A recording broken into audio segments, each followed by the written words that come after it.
feel like we're always like 10 minutes late. Like it's always a 10 minute time frame. It's because we gotta let Mo eat his steak and egg whites from IHOP. Yeah, the steaks and Steak and egg whites. T-bone steaks, bro. See, I don't know. Can you believe this guy eats? He goes to IHOP and gets 5 The days fact that I'm getting time out. The 4 fact days that a I week. get shit on for losing 4 days a weight week successfully is crazy. Bro, he spends $13. We gonna keep it short. $13 every week. We gonna keep it short. We'll keep it short. Tia, you I got IHOP, one right? this week. God damn, get off my back. You got IHOP, right? Where you from? Yeah. I got it once this week. You got IHOP, right? Yeah. Do you know, and maybe you know some people yourself. Do you know anybody who ever goes to IHOP and get a steak? Not a breakfast meal. I don't go there. Have you ever met anyone who went to IHOP and not got a breakfast meal? Not a breakfast meal. Mo, you went to IHOP. It's not healthy, bro. The breakfast meals are not healthy. I'm not saying they're not healthy, but it's IHOP though. Like, who goes? So why are you going? If I wasn't on a diet, I'd get other. But shit. the problem is, why are you going to IHOP for your T-bone steak and eggs? Where else would I go? I'm not trying to sit there and cook it myself. What do you mean they got Outback Steakhouse? Like, there's plenty of other places. You can go to a steakhouse. It's expensive. The more expensive it is, the more healthy it is. Man. Better quality, more expensive. Literally. I mean, I've lost 13 pounds in a month, so it's working. I mean, yeah, you can lose 13 pounds a month. That's fine. That's good, though. There's a lot of things you got to do with that. You could have been eating scrambled eggs and hash browns and still would have lost them 13 I do that most of the time now. That's not. That's what I've had. Hash browns. No, that has no. No, I'm saying like hash browns. I'm not gonna lie. No, I like hash browns, but not. No, I'm not gonna lie. When I'm trying to lose weight. I'm gonna keep it 1,000 with you. Okay. I'm glad you ain't healthy, but like if you would have changed all, because you said you only had it once this week. That's because we bullied you off of it. That's one. Two. I ain't trying to say two. Yeah, because I told you that you're because once we broke it down. Oh my gosh! Mo, get off my back, Tio. We broke it down. I was like, you getting this T-bone steak 5 days a week. That's $12 a meal. That means you spending $60 a week, $240 a month on T-bone steak and egg whites. Mo, it's crazy. Mo, come on. $240 a month on T-bone steak. So yeah, you got to get in that. You got to get the grill, bro. You know how to grill? Man. You know how to grill, Mo? Yeah, like if I want like an actual good steak, I'll make it myself. I'll get like a New York. So you don't. So you purposefully don't eat actual good steak. You just get what's convenient. In the morning, I'm not gonna eat a whole New York steak. Well, exactly. You shouldn't be eating steak in the morning. Period. on our show, Mo has said that he eats Burger King as a first choice for fast food. As a first choice? That's a lie. That's a lie. You're lying. You're lying. Oh no, the video's on Donnie's channel, bro. It's on Donnie's channel. Pull it up. A first choice? Mo, that's a lie. Everybody was talking about. What did he say? What did he say exactly, Tio? What did he say exactly? It was close to me. That's what I said. I was this is close to me, and I'm in a rush. Mo, I don't remember the last time I had Burger King. I swear to God. Whenever Mo has the munchies, as I would say, Burger King is his choice. You said that. It's right here. I don't have to drive. Okay, so it is the first choice. When I'm at my studio, yeah, it's right here. So yes, all I gotta do is walk. So yes, Mo, yes, Burger King, yes. Oh my gosh. I'm not gonna lie. I don't care if Burger King is right next door to me. That's not my first choice. My first choice, though? No. Burger King, I'll say this. Burger King's not too bad, but first choice. It's not bad, but it's not my first choice. No, I don't care. If I got money, I'll Uber eat something else. If it's first choice, Uber Eats, why don't you just drive? Because I'm high. Why would I drive inebriated? This is ridiculous. Yeah, Uber Eats. I don't know, man. Sometimes so you probably shouldn't be. I'd be afraid. I'd be afraid to do that sometimes. I'd be afraid to do Uber Eats, man. I'd be afraid. Sometimes, bro. Hey, so Mo, let me ask you a question. Fun as hell. So Mo, let me ask you a question. All right. That's a crazy statement. What'd they say? I'm not gonna repeat it on live, but that's okay, that's a crazy statement. That's crazy. Dang, I'm not gonna lie, that threw me off. Oh, yeah, I'm not gonna lie, that threw me off. I'm not. That's so wrong. Let's dive into some wrestling before Lewis comes on, and we can get to some of these debates. If he doesn't join in a little while, then we'll start without him. I guess we'll figure something out. Two questions we'll ask, and we'll just give everybody opinions. We can take clips of this and stuff like that for the TikTok and all that stuff too. So, two questions that have been going around. Not two questions. Two things people have been talking about throughout the week. One thing I want to ask y'all, man. Do y'all feel that WWE is overpowering Rhea making Liv look weaker, or do you feel like Liv is not meant to even look stronger than Rhea anyway? She's not. Liv is not meant to look stronger than Rhea. That's literally her at whole all. Gimmick. That's literally her whole gimmick. She doesn't have to look stronger than Rhea, but if you have a women's world champion, I don't think you should be making her look like she can't put a fight to Rhea. Like it looks like she can't even fight Rhea on a not even an evenly basis. Just I don't know, bro. But the way if you look at the build, sorry. Go ahead, Mo. Go ahead. I'll let you go. I was gonna say, if you look at the build to Bad Blood, most weeks Rhea Ripley was the one laid out. Yeah, due to the numbers game though. That's due to the numbers game. That's also. But it's only one girl and one. It's only one. Like the guys can't hit her. It's not really numbers game. It's Raquel and Liv at this point. But it's distraction. But my whole thing is, why are we and I'm not saying y'all are doing this, but I don't know why we're acting like this isn't heel 101. Like what Liv is doing is what every heel has done in the history of this company for 30, 40 years. She's literally the only difference is we don't like Liv. We called her the Dak Prescott and got a lot of heat for it. We called her Dak Prescott and the Dallas Cowboys. That's the only difference. I feel like a lot of people are at least to me. Maybe I'm thinking about it differently than others, so maybe I'm just in the minority here. But I feel like some people aren't thinking about it and seeing the obvious of how it's supposed to be. Liv Morgan, when she came back, she wasn't a heel yet, and she had this revenge that she wanted to accomplish, and she had the right to do the things that she was doing because Rhea took her out. So Liv obviously wanted revenge for Rhea, taking months of her career away. She said she was going to come back and take everything away from Rhea. And she took the title. She took her man. She took her group. She pretty much ruined her life, right? And doing so, though, Rhea's also now going to want her revenge because she's not just going to let that slide. You know what I mean? Like, she's not going to let that go away. Once Liv really completed the revenge tour, she really doesn't want to fight Rhea Ripley anymore, really. That's why she has surrounded people around her to kind of shield her, because she really doesn't want to fight Rhea, because realistically, in a real one-on-one match, Rhea is bigger, stronger, just outnumbers Liv Morgan in every situation. You know what I mean? But I think people also forget or don't look at or talk about enough. Rhea may be getting the odds, I guess you could say, on episodes of Raw where like she may come out, get the advantage over Rhea, Raquel, and some other people. But when it's really mattered, Rhea hasn't beat Liv all year for the championship. She lost to SummerSlam, and then she didn't win at Bad Blood. But that was also to Liv's advantage for her character, because Liv's character, I look at now, is kind of like we talked about on the show, like ultimate opportunist type vibe, where it's like she'll win by any means necessary. She doesn't care how she wins. It doesn't matter if she wins clean. It doesn't matter if she cheats. It doesn't matter if she gets counted out. It doesn't matter if she's disqualified. Whatever it takes for Rhea to keep, the championship off of her and keep the championship around Liv, that's her ultimate objective now at this stage. So that's how I'm looking at the entire feud. I'm not looking at it as just because Liv is the world champion, she has to look stronger than Rhea, when realistically, there's nothing about Liv Morgan that screams her being stronger than Rhea Ripley. Now, Raquel is the bodyguard now, and I think Raquel will get the advantage over Rhea eventually to make Raquel look stronger, because Raquel matches up with Rhea in strength and size and everything. So that makes perfect sense 1,000%.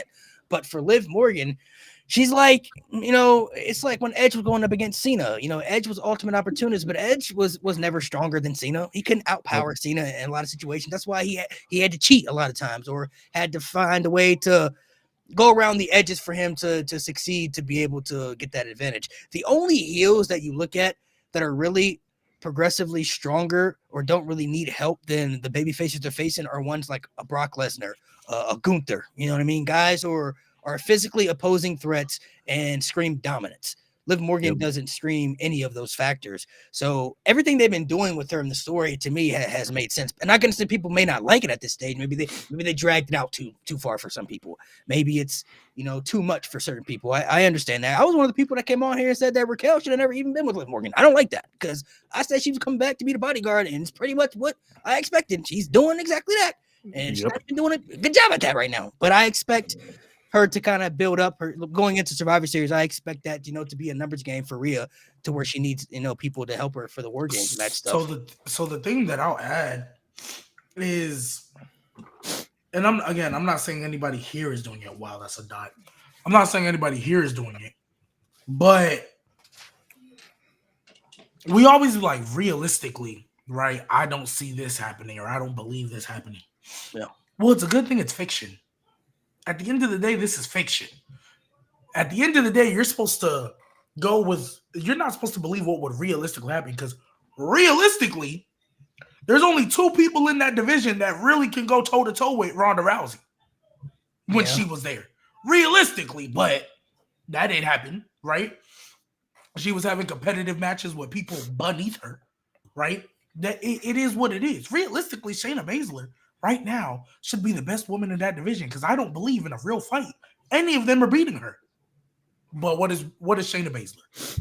The forgotten piece of Pure Fusion Collective. So Pure Fusion Collective, man. I don't know what they did to you, bro. They catch strays every minute on the show, man. I mean, they're boring as shit. I don't blame them. But nevertheless, for being honest, no. They had 2 weeks of, this might be something. They lost their first match, and I was like, yeah, you're good. So my thing is, it's fiction at the end of the day. Exactly. We're supposed to believe in the kayfabe. So based on the history of what this company has shown us, yes, I believe Liv Morgan will win the feud, and will do it by any means necessary. She don't have to win clean. She's a heel that feels justified, which I think is better than a traditional heel. But at the end of the day, even though Liv and Raquel are justified in what they're doing, they're heels. So yeah, I'm gonna cheat. You didn't have a problem taking out my arm, so I don't have a problem making sure you don't win this title by any means necessary. Eye for an eye. At the end of the day, this is eye for an eye. So yeah. When it comes some to people Liv, like they're like, and honestly, it's not Liv's fault and it's not Rhea's fault that their division that they're on is so trash. Because if the division was good, I don't think anybody would be complaining. I think they understand, man. After this feud, yikes! What is Raw gonna look like? Yeah, they need a shuffle or something. One of the things notice how that division was so bad. The women's tag division looks good now.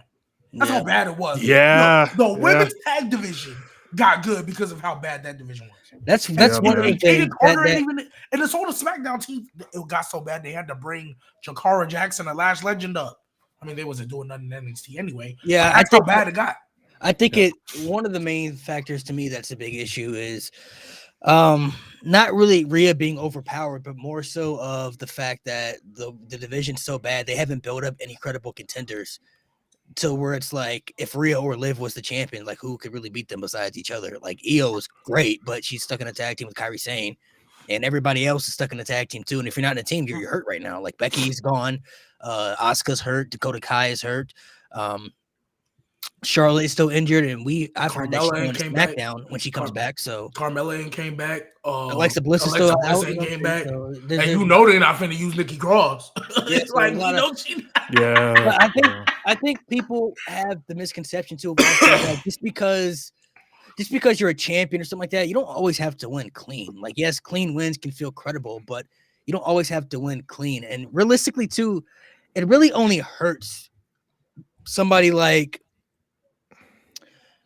It really only hurts somebody like a Rhea and baby faces if you're overly pushed, if you're just succeeding in winning matches that really you shouldn't be winning. Like you look at Cena versus Nexus, like this man got DDT'd on concrete and then came back 2-1 and then literally dismembered a 7-man group week by week after he was quote unquote fired.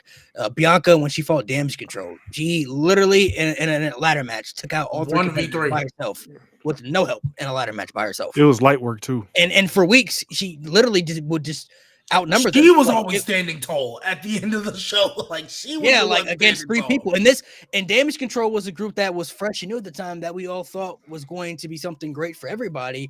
But then like the Bailey was supposed to be the leader, but she was the one who was succeeding the less out of Dakota and Io. So it didn't look good, from an entry. I mean, true, especially when it started out. They lost to Raquel and Aaliyah. Yeah, I forgot about that. Yeah. They lost to Raquel and Aaliyah on Raw, for the tag titles. I remember for the tag when they tried to redo this tournament and make it feel important. I was like, okay, cool. You're going to get the damage control. That's what you should do. They were even trying to bring out teams for NXT just to make it feel important, right? They didn't shut this Toxic Attraction, not Fatal. Toxic Attraction was still a group, right? They was doing they damnedest to make these, and then they lost to Raquel and Aaliyah. Yeah, that's bad. That's bad. So like, that's how bad this tag division was, and now it's elite. That women's tag title scene. This is what I thought we were going to get the first time. Well, before they lost to the Scotland folk, or Alba Fire, Isla Dawn. T, what's your overall view on it? I've said it a bunch of times that I think Rhea Ripley and Liv Morgan need to separate, because what's happening is you have these situations where Rhea Ripley is overpowering like pretty much everybody, which to her book and she should be able to, but the problem is that gets repetitive over and over and over again, and it becomes to not be entertaining anymore. So I think if they want to really, you know what I'm saying, keep this feud going, you kind of separate the two. You have Liv Morgan face other contenders on Raw that builds up the women's division. Like G Baby said, there isn't that much they can do. So it's like, I kind of see why they're not doing that. But you have Liv Morgan, you know what I'm saying, go up against contenders on Raw, and you have Rhea Ripley get her way back, scratch and claw to get her way back to Liv Morgan. Maybe she goes up against a couple of heels on Raw. Problem is, Raw doesn't really have a lot of credible women. Nope. So that's the problem. So now That's what I thought they should have did at Bad Blood. Like everything they did was good. Just have Raquel come back and go after Rhea. Liv can move on and face other people, even though there's really no top contenders we look at that we would believe that would be Liv. You would just separate her from Rhea. Now Rhea has to go like through a redemption where she has to go through Raquel, who's like an opposing threat, to get back to Liv. That to me is what they should have done instead of just having Rhea come back and I mean Raquel come back, be the bodyguard for Liv, and you know now some people feel like Rhea's outpowering, you know, Raquel and Liv at the same time and stuff. So I mean, I've been saying that the War Games match was going to be Rhea versus Liv since I don't know, a couple of weeks actually. I've been saying that for a couple of weeks. I'm one of the people that was actually saying that for a couple of weeks. So this is what I feel like they should do, right? Because obviously they're still going to feud. What's the next pay-per-view? Crown Jewel. That'll probably be the Crown Jewel. That'll probably be the. Oh wait, when's Crown Jewel? November, like next Saturday, right? Next Saturday, yep. Next Saturday. Okay, so then they won't be on that show. Well, Liv will because she's facing Nia, but Rhea probably won't be on the show. Yeah, so Survivor Series will be Survivor Series will be the next one. That to me, last pay-per-view year, that needs to be the blow-off match. That needs to be the final one, nail in the coffin. You can do something where, I don't know, Raquel and Rhea fight, or something. Dom gets banned from ringside, and I don't know. It'll be a War Games match. I don't think it's gonna be team versus team. I think it's gonna be the one-on-one. I think the team versus team is gonna be Bianca and friends versus Nia and friends. That's what I think it's gonna be. Yeah, some semblance of that. But anyways, I think Survivor Series is the blow-off match. This is what I think they should do. Not what they will. This is what I think they should do. Survivor Series is the blow-off match. I think Liv needs to win it because if you don't, you kill everything you've done since January. Yeah. So Liv wins the match. They move on. You have a battle royal, right? And you give one of your baby faces. I don't care if it's Io. I don't care if it's Lyra. I don't care if it's Zelina at this point. You give one of them the hope spot, really, really fight hard, and the lucky win. Boom, that can build to a match to your end of year show, December 30th in Houston, because I'm going to do my best to be there. Boom, end of the year show, since we don't have a day one this year, it can be New Year's Revolution. I don't know. You got that Saturday night's main event, too. Yeah, boom, you have a Saturday night main event, you can do something there as well. Right? Then we start building to the Royal Rumble. Liv doesn't have to do anything at that point. She can just focus on Judgment Day stuff. Right, because she's waiting for the Royal Rumble winner. That you can hold that off for 4 weeks. You get to the Royal Rumble winner. If it was me, I would bring Becky back. She ain't got to win it, but she got to enter. She can be number 30. And she don't have to win it. She can lose top 3. Right? I think the Royal Rumble winner is going to SmackDown anyway. Shoot, give it to Charlotte. I don't care. Just give the Royal Rumble winner to SmackDown. Whoever you want that to be, give it to SmackDown. Did he in the comments? What the fuck? Bro, they've been going all day. Yeah, that's some gay shit, guys. Relax. So You give the Royal Rumble winner to SmackDown, you can make a thing where Becky, hey, you know what? I've been gone for long, but I want to get back to the top. That gives you something to do. If you want to throw Rhea in there because she feels she got slided, this, that, and the third, boom, you have the triple threat, right? Do that, you get to Mania, and then after Mania, you do the same thing you did last time when Nikki Bella was running through that weak division, and you bring women up with new women's revolution, and you refresh that Raw division. That's what you should do.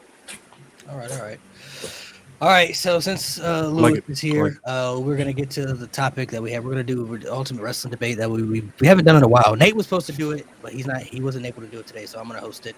And I got this. You sure? I can come with some topics to host. I already got 3 questions here, yeah. So we can do these 3 random questions. Which did I already tell you guys the questions? I don't remember. No. You told us off camera, yeah. On camera? Okay. I don't know. The 3 questions are Raw and SmackDown. Should Raw and SmackDown be 2 or 3 hours? Who has more potential long term to be better overall? Logan Paul or Dominik Mysterio? And then I hate that fucking question. I don't want to answer that. And then, I know the answer for sure. I don't want to answer it. That's a dumb question. Logan's never here. The teams at the next question for the teams, you guys will decide is if Cody didn't beat Roman, who would you have picked to be the guy to beat Roman? If it wasn't Cody Rhodes, and you and your teammate will decide, who you want to fight for or not. The teams drafted by G and Lewis, and then T.O. and Mo are the teams. Let's get it. For the people who don't know, because we haven't done one in a while, so for the people who may be new to the channel and are not familiar with it, I'll break it down real quick. Basically, we came up with an idea. Shout out to Nate because it was Nate's idea when we did. This is when we were on PC Wrestling. The Ultimate Wrestling Debate is basically random questions that you have to defend, even if you necessarily don't agree with it and you're stuck with that. You'll have to defend it to your best ability, and then whoever the judge is will decide the person's team and individuals who they believe had the best argument and for their statement to back up everything. So, like I said, I don't remember the last time we did one. It's been a couple of months for sure, but we want to try to bring a little bit more of them back for you all. So you all can engage in the comments as well. If you guys want to tag in and tag along as well and join. So let me see. Grab something real quick.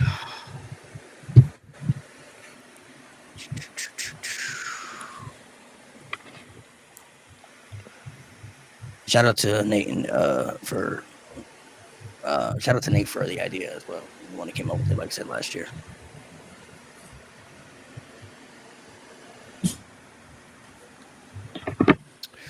All right, hold on. I gotta grab something real quick. Yo, let's do it in the chat wildin', bro.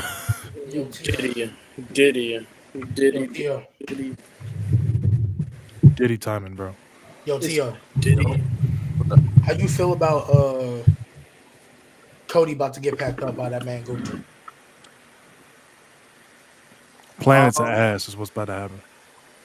Like you said, for Gunther to make that championship feel special because of what Roman said about it, the secondary title, and for the story with Cody and KO, it makes sense for Cody to lose. Like I said before, my only problem with that is Cody Rhodes having to pay for something that Roman Reigns did.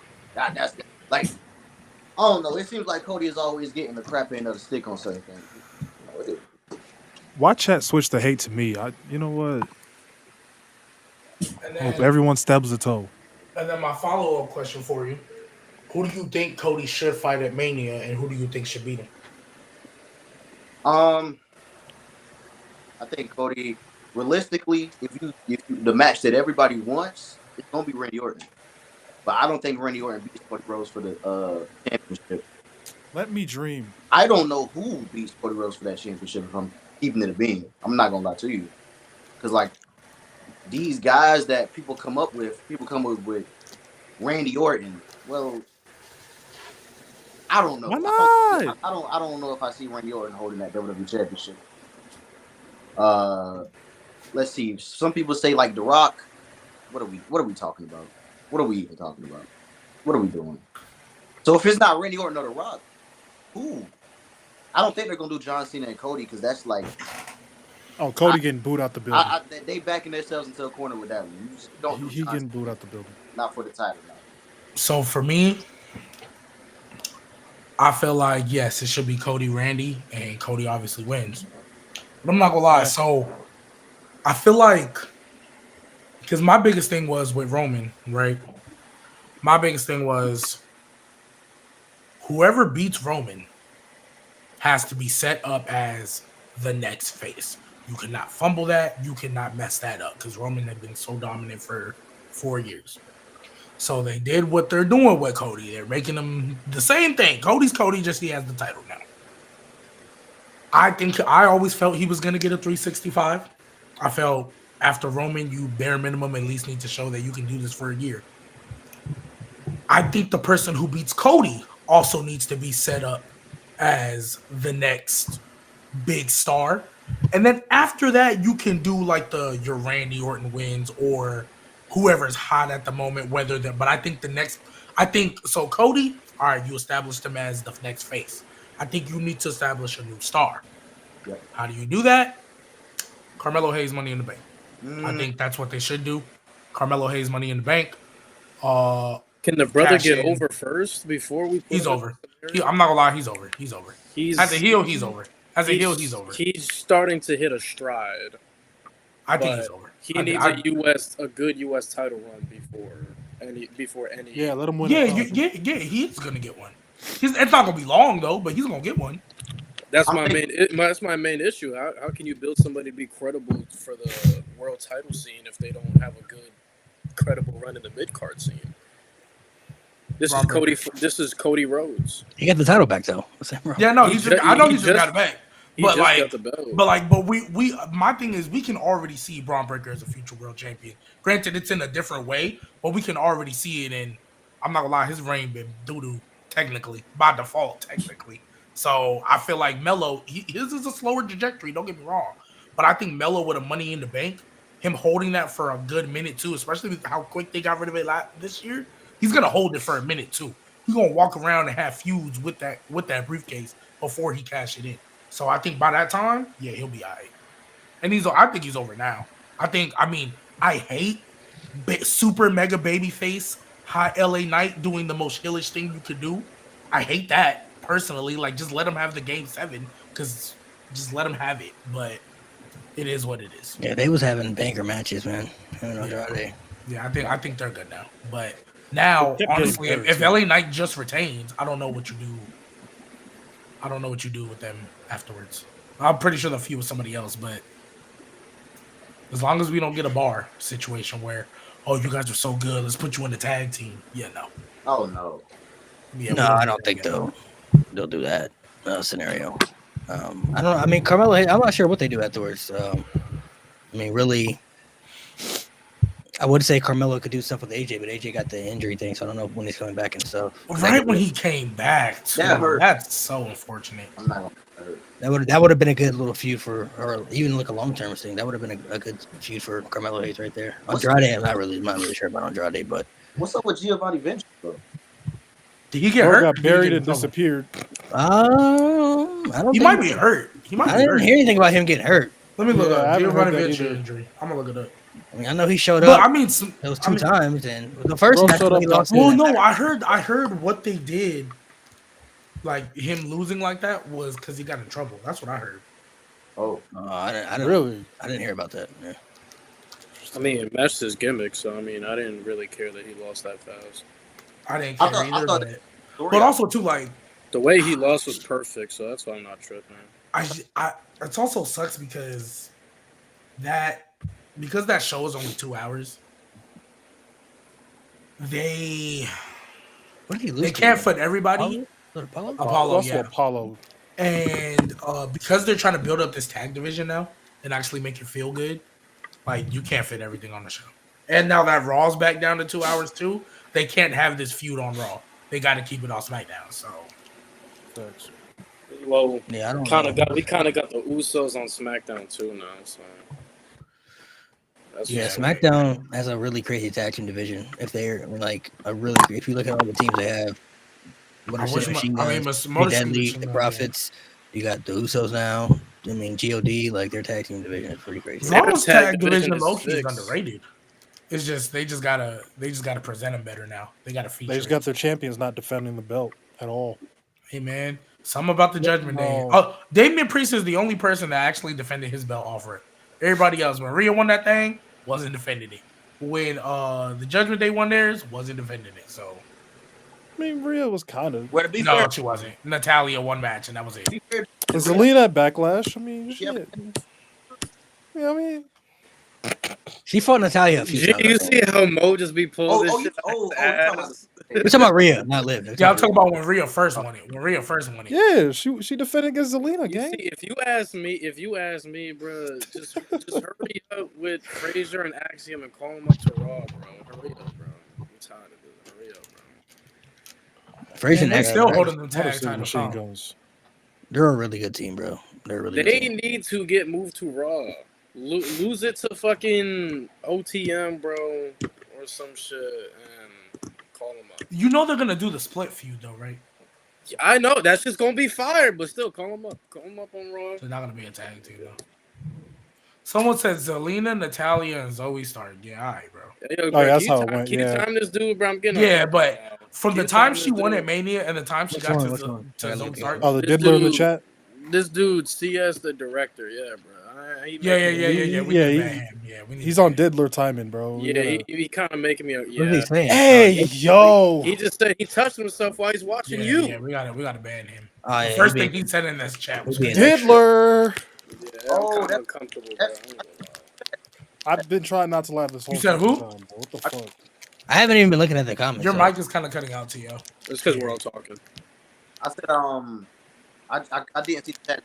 I didn't see that. That's great. Oh, no, yeah, your mic is cutting in and out. Yeah. Montez is so talented. Triple H might fumble him. No, it's That's not about. funny. No, all right. Can I speak on the Montez thing real quick? Like, I think everybody is fully aware how talented Montez is. Like, don't get me wrong. Like, everybody knows. Triple H even said that he was a star after the Elimination Chamber match he had. But the issue with Montez is not the fact that nobody wants to give him opportunities. It's the fact that in the state of the tag division right now, you kind of can't afford to break up the Street Profits. You can't. Yeah, plus Montez, I think he said before he doesn't want to leave Docs behind. Said that a couple of times, actually, in a couple of interviews. So it's kind of like he doesn't want to leave his guy behind and stuff like that. But I mean, eventually they'll probably split up. But Montez Ford is super talented, so I don't see them like not using him for something. Yeah, but with the state of the tag division right now, you can't. Street Profits got to stay together. Dude,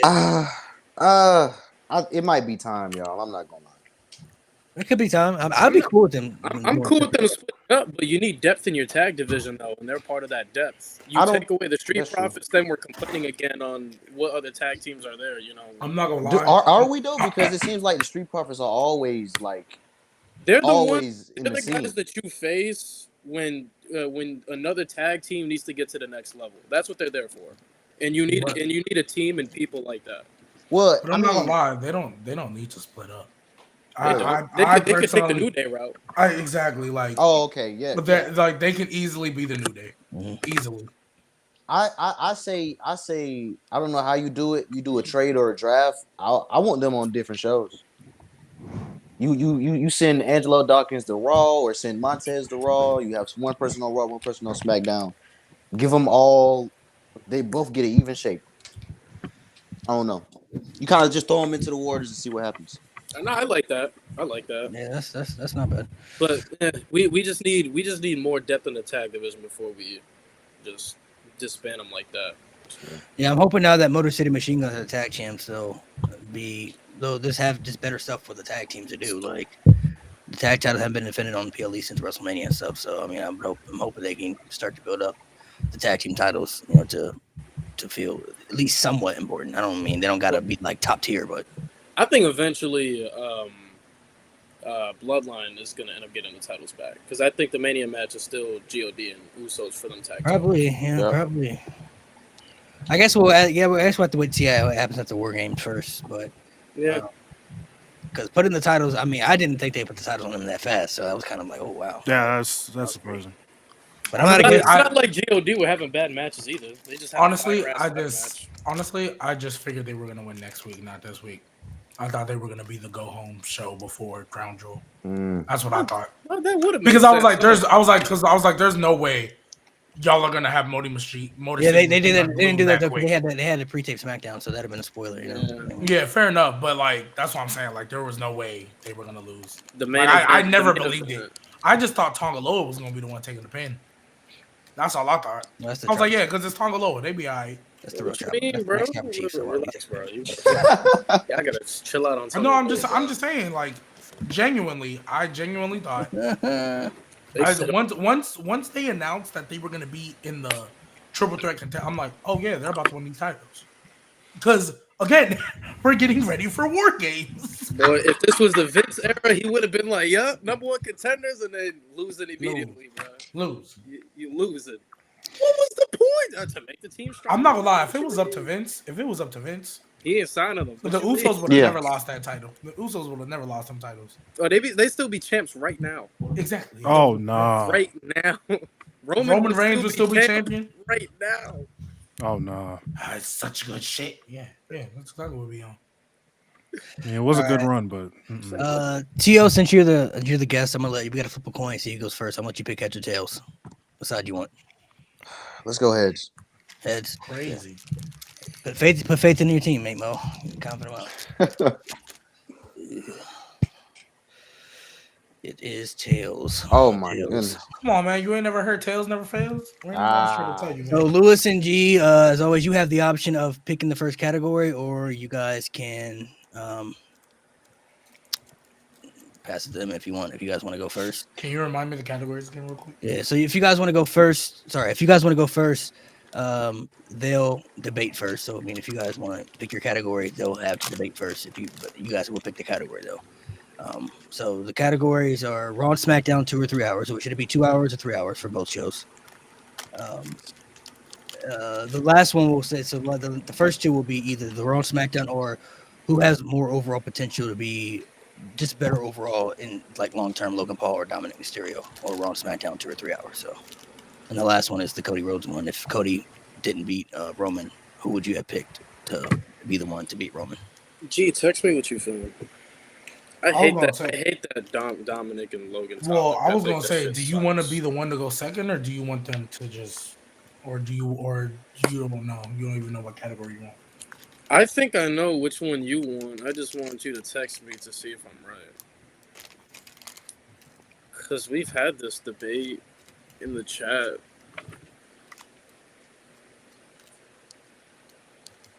Let me see.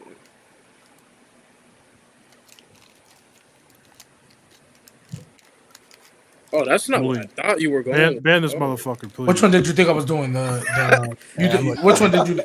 I think I know which one you thought I was doing. I thought you were going with this. That's what I thought you were doing. Yeah, I mean, yeah. Because you already have the argument in the bag for it. Yeah, I mean, we can do that one too. We can knock that out. So what do you? I'll let you choose. I don't care. I'll let you choose. So so are we picking what side we're on, but they're just gonna debate first? Yeah, so you pick which one you want, and then they'll have to go first. Cool. So they'll have to debate whatever side you don't take. Cool. Okay, so we want to do the topic about the 2 hour shows. Oh Lord. Okay, so you guys are gonna defend 2 hours.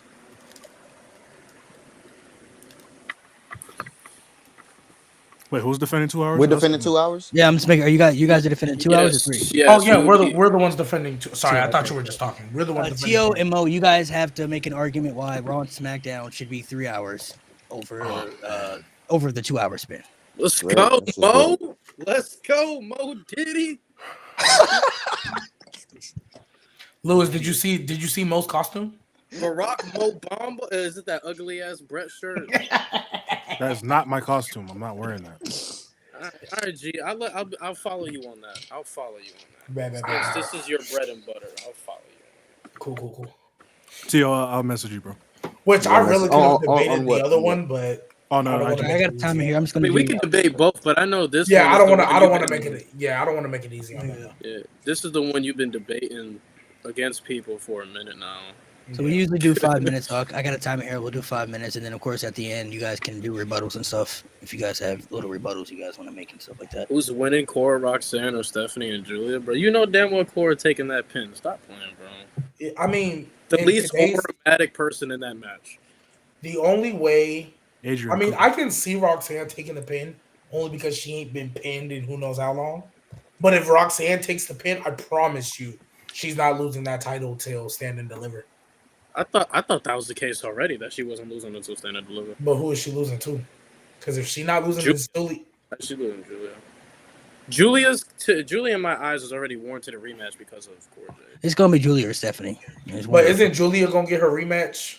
Now, if you ask me, I said what? Oh shit! Not at Stand and Deliver. I think she's gonna get it like after this pay-per-view because I think she's gonna get the win. She's gonna pin Rox. She's gonna pin Cora. I think eventually we have a Julia and Stephanie match, number one contendership match, and that would lead to a Stand and Deliver shit. But if you ask me, I think with the roster they got now, they need to do a Keith Lee and Adam Cole 2.0, bro. Have Julia win the NXT Women's title. Have Stephanie win the North American title, bro. Have them go on their runs for a good minute. Title for title, your main event. Stand and Deliver next. You think Stephanie's winning the North American title? I don't think. I think she should, just to give her something since once. I'm not gonna lie. I think that North American title is eventually going to head over to Fatal Attraction. I don't know which one, but I think it's on the way. I think tonight they should start. Uh-oh. I don't know with Fallon Henley. Aren't they in a tag match? I think we're finding out who Kalani's facing. No, one of them is facing Kalani Jordan. Yeah. Yeah, they have to figure. Oh, yeah, it should be Fallon. It should be Fallon. Actually, it'll probably be JC. It'll probably be JC. It'll probably be JC though. I know we don't want it, but they might be like, "Hey, you have to go through the toxic attraction, losing Mandy. You've been here for a minute. We'll give you the dub." Cody gave her the mask and everything. Like, yeah. They might give it to JC. I'm not gonna lie. My leg. All right, Tio and Mo, you guys ready? Yeah. You guys got 5 minutes, so I'll let you know when it gets close to the end. You guys can start whenever you're ready. Defend 3 hours, Mo Bama. Mo, do you want to start? You want me to start off? One more hour.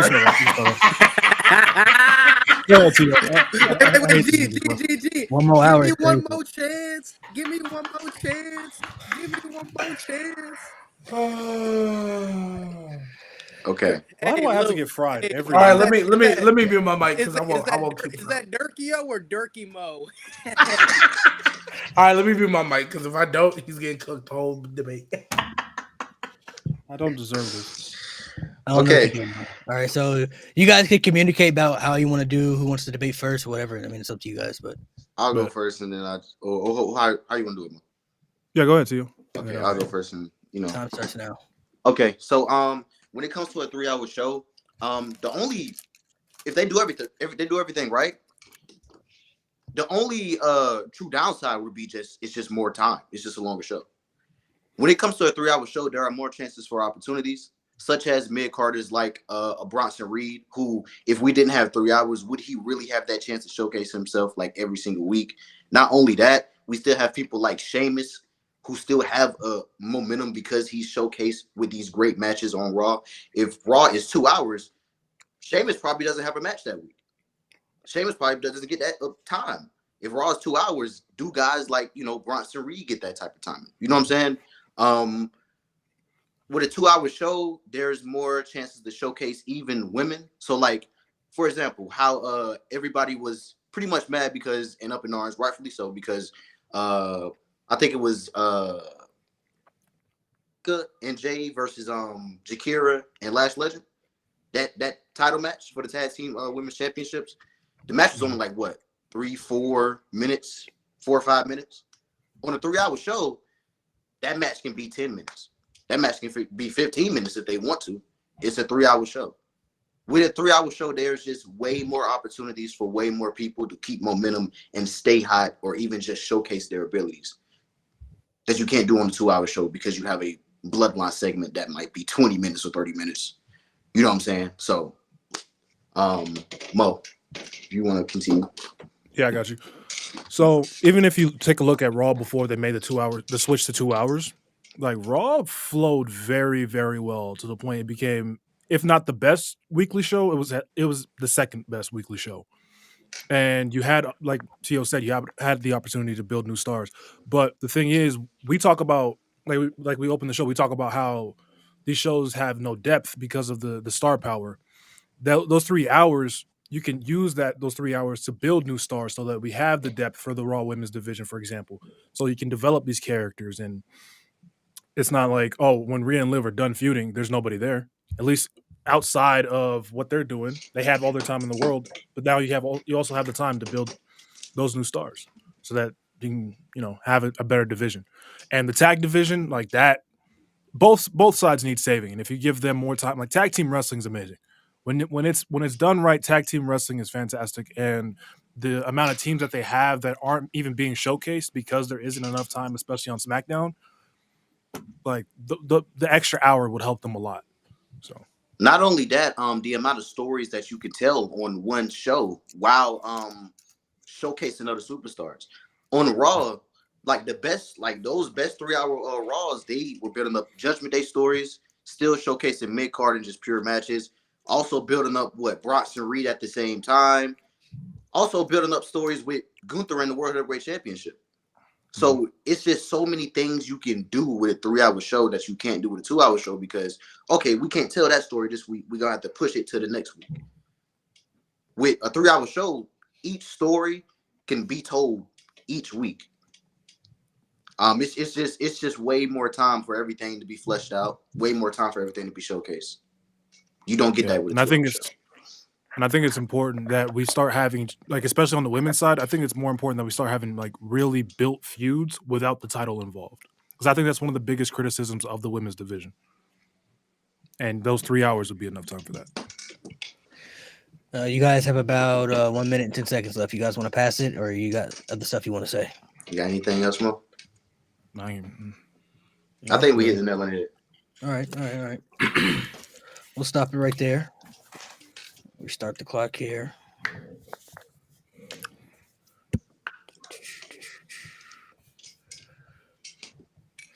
All right, fellas. G and Lewis, you guys can start whenever you're ready. Okay, so great points about my opponents, but I don't think you need a 3 hour show.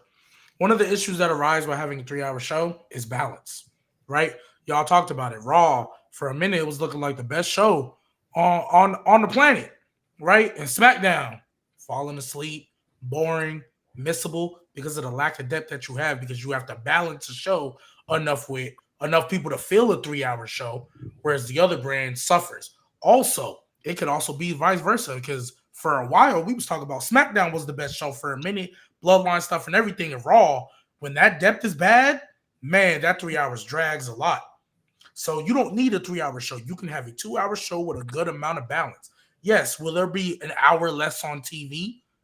Maybe, but you also don't have to put everybody on the show every week, right? We can simply follow the format that we've had for years that worked consistently when it was a 1 hour show, and that was NXT. We follow that format on the main roster, 2 hour show, perfect balance.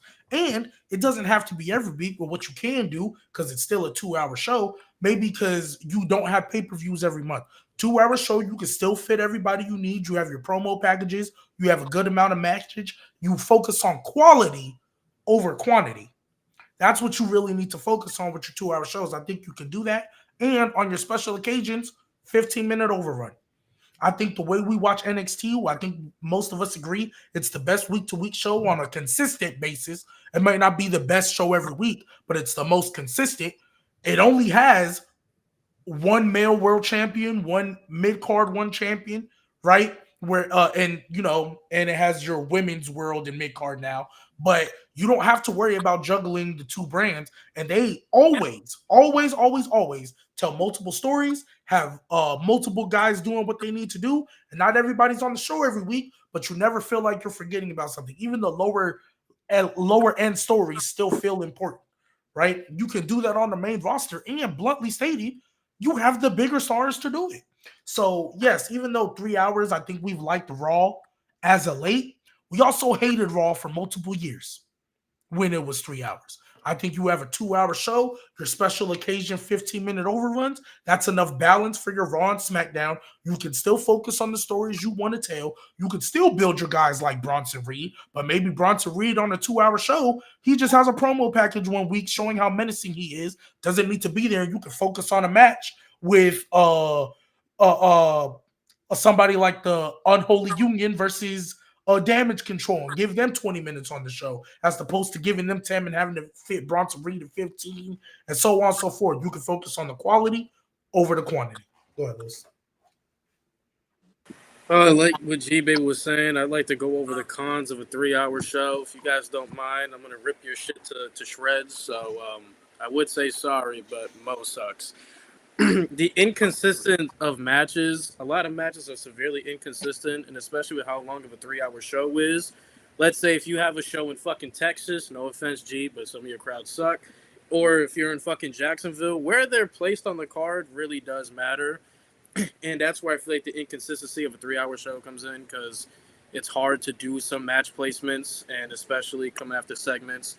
The inconsistency of storylines, again, depending where you put them on the card on a 3-hour show, shit could be dead and not get as much impact. For example, Ricochet and Logan Paul. Ricochet did some cool shit, flip out of a ring, and it got no reaction because it was on a shitty part of a show, or it was placed on a shitty part of a show. Repetitive matches, you constantly rinse and repeat and recycle the same matches on 3-hour shows. We saw in the Vince era. We saw Triple H. Honestly, we saw Triple H say that the reason they signed more guys was to be no rematches. And, gee, what was it? For 3 months straight, we saw Sami Zayn versus the Judgment Day 7 different ways for like 3 months? Yeah, that shit was ass. Dragging out stories for too long. That example, Sami Zayn versus Sami Zayn and Kevin versus Judgment Day, out too long. Next, if you have no depth, like G said, you are cooked. More Natalia. We don't need that. You see the same stars too much, and here's what I mean by that. Here's what I mean by that when I say we see the same stars too much.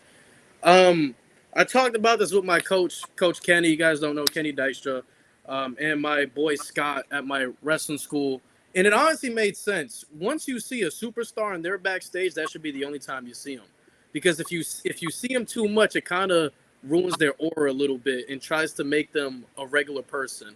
Like, imagine if we see Randy Orton 4 times a fucking show. Imagine if we see Jey Uso fucking 7 times a fucking show. You shouldn't.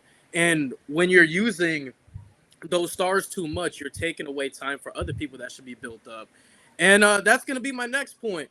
I do agree that 3 hours should be enough to build up other stars, but let's face it, we've been saying that shit for too long. We've seen Vince we saw Vince not execute that properly. Same thing with Triple H. We saw Triple H not execute it properly on a consistent basis. So even though 3 hours should be used for new stars to be created, they're not consistent with that either. So I might as well just have the 2 hours with the established guys. Another thing that is super repetitive, that is super annoying, and it's super trash is, don't you guys notice whenever we have the first hour of commercial-free TV after a big event, they just use that for a lame-ass promo segment because they don't know what the fuck to do on that hour? And we get so excited, like, oh, maybe they might do a cool story or they might do some cool matches. No, it's only there because that shit, it's only there because they don't know what to do with that hour. Clearly, they've shown. Did we really need Cody and my view to be fucking 40 minutes long? For the first hour 2 years ago, did we need Omos versus Elias? It's just keeping it a buck. You know what I mean? And on top of that, this is also the same issue Will Ospreay has in a wrestling ring. You unleash your full bag way too consistent. So when I mean unleash your full bag, you're unleashing the best product you possibly can just to make it through the week. While when you get to next week, you have no idea what you're doing. And that's where the rinse and repeat cycle continues, because just because you had the great reactions of a match in one city doesn't mean it can work in another city. And that's where the rinse and repeat and unleashing your full bag comes into play, because when they book really well on Raw, they tend to do a lot of the same shit the very next week, and it becomes very repetitive and annoying. So that's what I have to say on that. T.O. and Mo, you guys can rebuttal if you guys want for a bit. If you have some different points that you would like to make on the statements that you heard. Okay. Most of Lewis' points, actually, pretty much almost all of Lewis' points rested on the notion that the show is like bad. So Lewis' points only work if that said show is a bad show. If it's a good show and it's a great show every week, what really puts the 2-hour show over a great 3-hour show? We take both shows, right? One is 2 hours, one is 3 hours. One gets more done, one gets a little less done. It's all about preference at that point. But if we're arguing quality, right? I'd rather have the quality and the quantity. With a 3-hour great show, you can get quality and quantity. Mo, what you say? Lewis, were you gonna say something?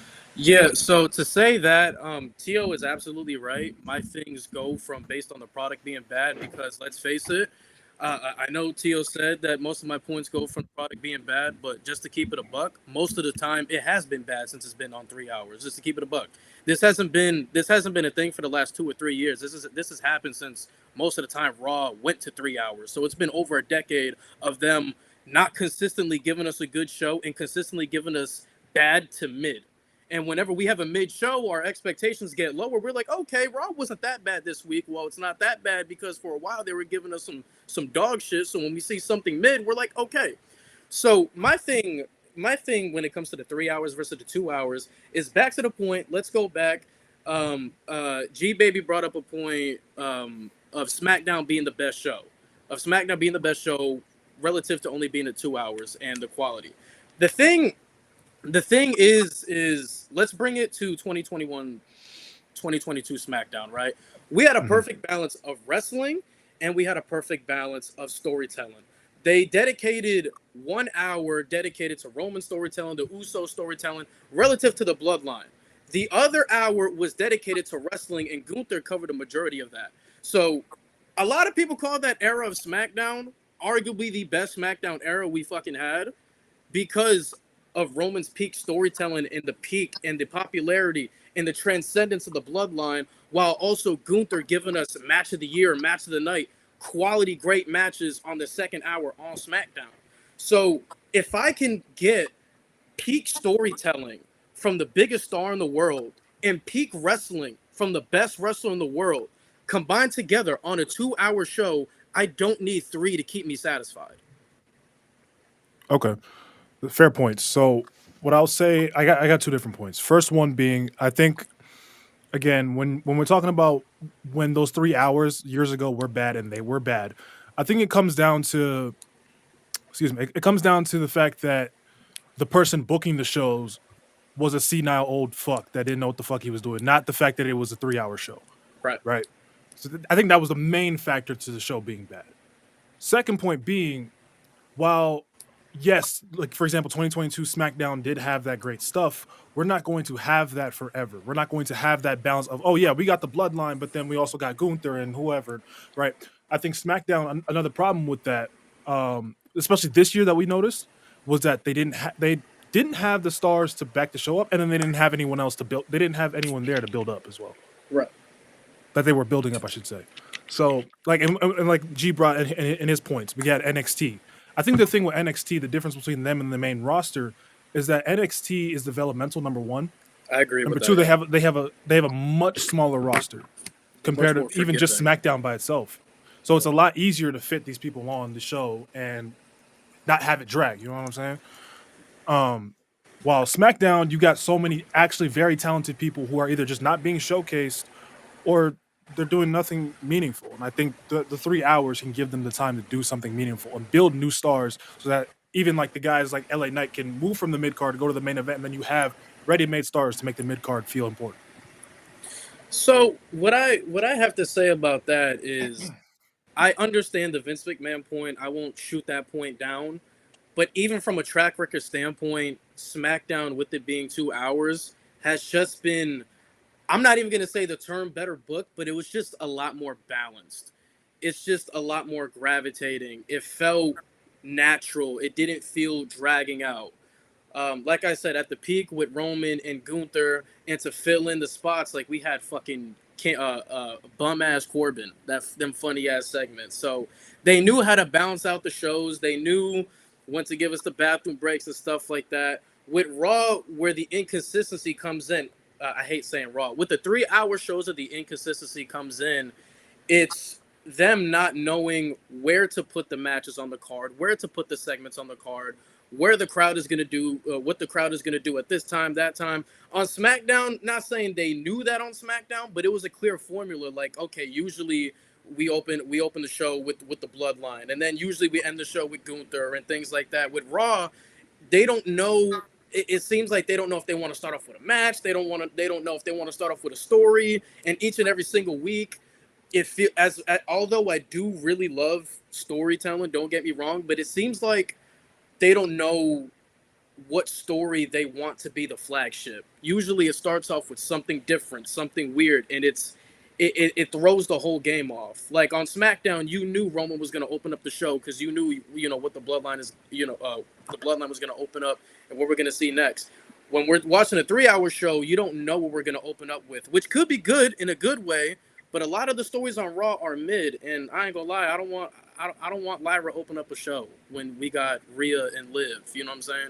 I don't want Lyra to open up a show when we have Gunther. You know what I mean? I don't want Lyra to open up a show when we have Braun Breaker and Jey Uso. That's all. I respect that. Another thing is, I think. What the fuck is my partner? Real quick, I think the fact that they open with different things every week actually makes the shows better. It's very unpredictable. There's that factor. But then also, you guys brought up the commercial free first hours, right? To me, that being misused again doesn't come down to the fact that it's 3 hours. It's that Triple H doesn't know what the fuck to fill that with, and they easily could fill that with like an important match. Use that commercial free hour to fill it. Are you proving my point without proving that? No, I'm saying just you could use it. No, I'm saying you can use that hour for something good instead of just wasting. Did he just do that, chat? Let me know, chat. Don't spin it. All right. So I don't know where G disappeared. I wanted a rebuttal. Hold on. All right, go ahead. Last God fucking damn it, man. I haven't debated in a while. So while I do understand the third hour, and once again, all your points with you and Tio are making for the potential for a 3-hour show, I totally agree with you guys. 100% of it. The problem is the inconsistency that they have shown us with the booking when it comes to the stories, when it comes to the matches, when it comes to the superstars being shown, when it comes to the superstars being misused and not shown on screen, when it goes to the superstars that are being overused and shown too much on the screen. So I agree with everything you guys are saying. It's just not enough for me to believe, yeah, they can do that on a consistent basis, because the track record from Vince McMahon up until Triple H has took over has been severely inconsistent. That's why I can't agree that the shows will be better, because, while the shows have been better compared to Vince McMahon standards, I walk away some shows empty. I walk away some shows unfulfilled. I walk away some shows like, that's it? What did you do with the 3 hours? While when we watch SmackDown, I'm fully aware of what we get. I look at the roster, I look at the landscape, I'm fully aware of what we're going to get, how they're going to be used. We know every single week we're going to see a banger Andrade and Melo match. Every single week we are going to see Solo and the Bloodline and Roman Reigns. Every single week we know we're going to see the continuation of Cody Rhodes and Kevin Owens. And they tell all those at a peak level in just 2 hours. That's all I need. I'm getting great wrestling for majority of an hour, and I'm getting great storytelling on the second hour. When it comes to Raw, it's inconsistency of good stories, good matches, good segments. Sometimes it might be way better segments than better matches and stories. Sometimes it's just good storytelling, way better than the other two. There's not a consistent basis for me to say all 3 elements were shown really good at one time. And they have not done that consistently for me to agree with you guys that 3 hours is best for business. All right. Y'all had some good rebuttals in there. That was good. My partner. Yeah, I don't know where G disappeared to. It disappeared off the face of the earth. You guys both brought up some good points. You guys pretty much swayed me both ways. Brought up some good arguments. I do like bringing up of the opportunities that it could open up. But then Lewis brought up some good points about the repetitiveness, and that brought back a lot of flashbacks where you go back and he brought up something. I think he brought up the Sami Zayn and Judgment Day, but that brought me back to I don't know if you guys remember like 2018 when they did.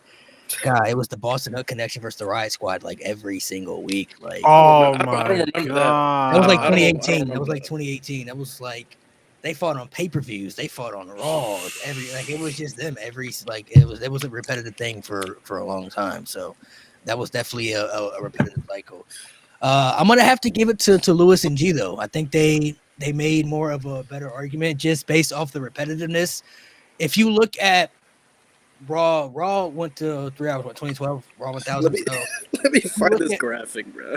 If you look at Raw the last decade compared to SmackDown, you can make a legit argument that SmackDown has been better than Raw the majority of those years. You know what I mean? Through period. Like, of course, there was periods of time when Raw was better than SmackDown and thriving, but you can make a legit argument. Majority of the time between 2012 all the way until now that SmackDown had just the better show. A majority of the year. So, just for that reason alone, I'm going to give it to Lewis and G. So, even though Lewis carried by himself and G was not here for the credit, G. God damn it, G. Where is my partner? G will not get the credit for that because he disappeared and has not returned. So they get half a point. All right, bet we can come back. We got this deal. Oh my god! If I remember, I think we had like Sami Zayn and KO versus Judgment Day like 13 different times. I was so tired of that. They fought a lot. I remember that. That's my problem with the 3 hours, bro. It wasn't only on Raw. Like they went on fucking Payback, Fastlane. Yeah. Like it ain't stop. That's my main issue with those 3 hours, bro. It's like you could use this to actually do some good, but you don't, bro. Yeah. For the record, chat. I'm team 2. I'm team 2 hours. I was trying.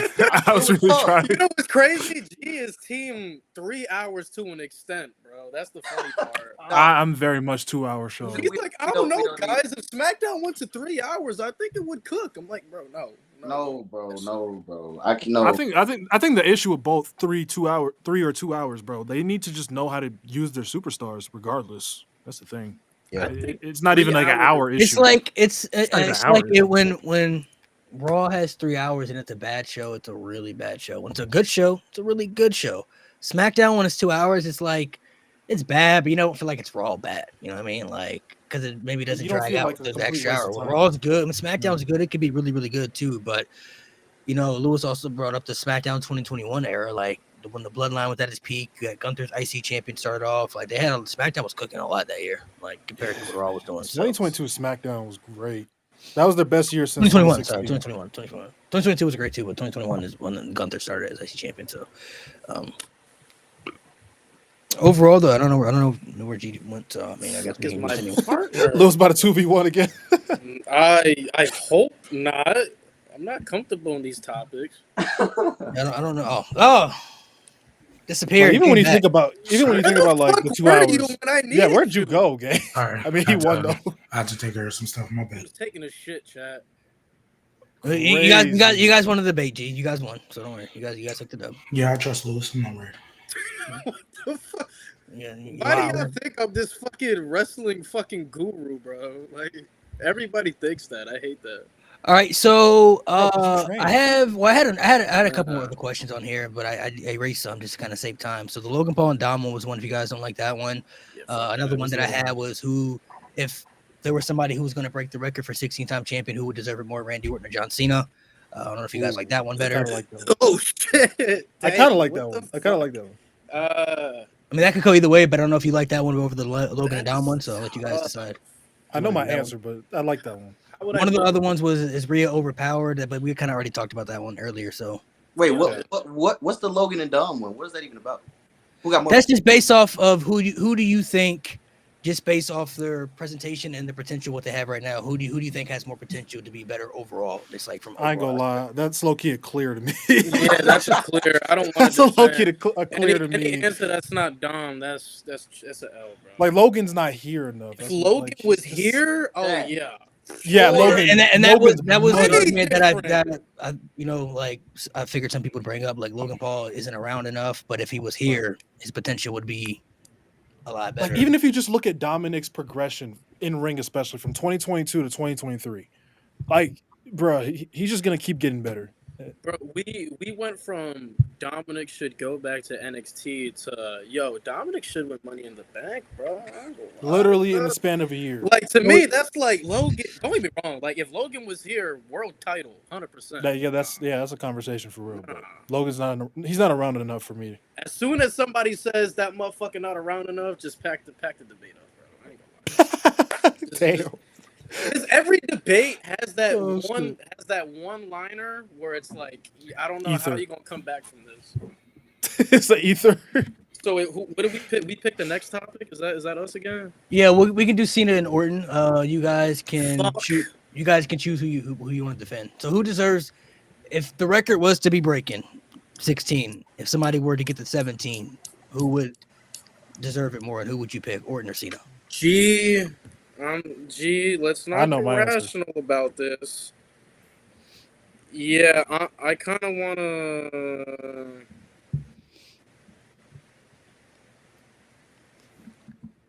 Because I feel like with the other side, there's a lot of twists you have to do, and not gonna lie, that's a little. We're gonna pick John Cena. Okay. God damn it. We're gonna pick John Cena only because I think Randy's side is overly complicated.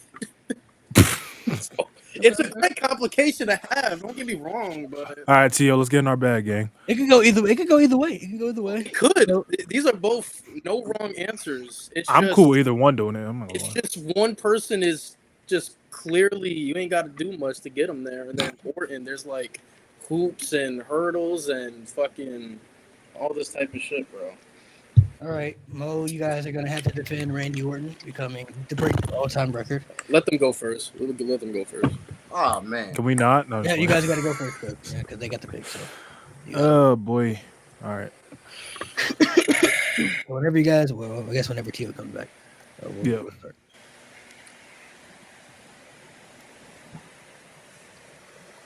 Trust me, I hate this topic too. Not because I hate it, but it's just, why do I got to pick? It's tough.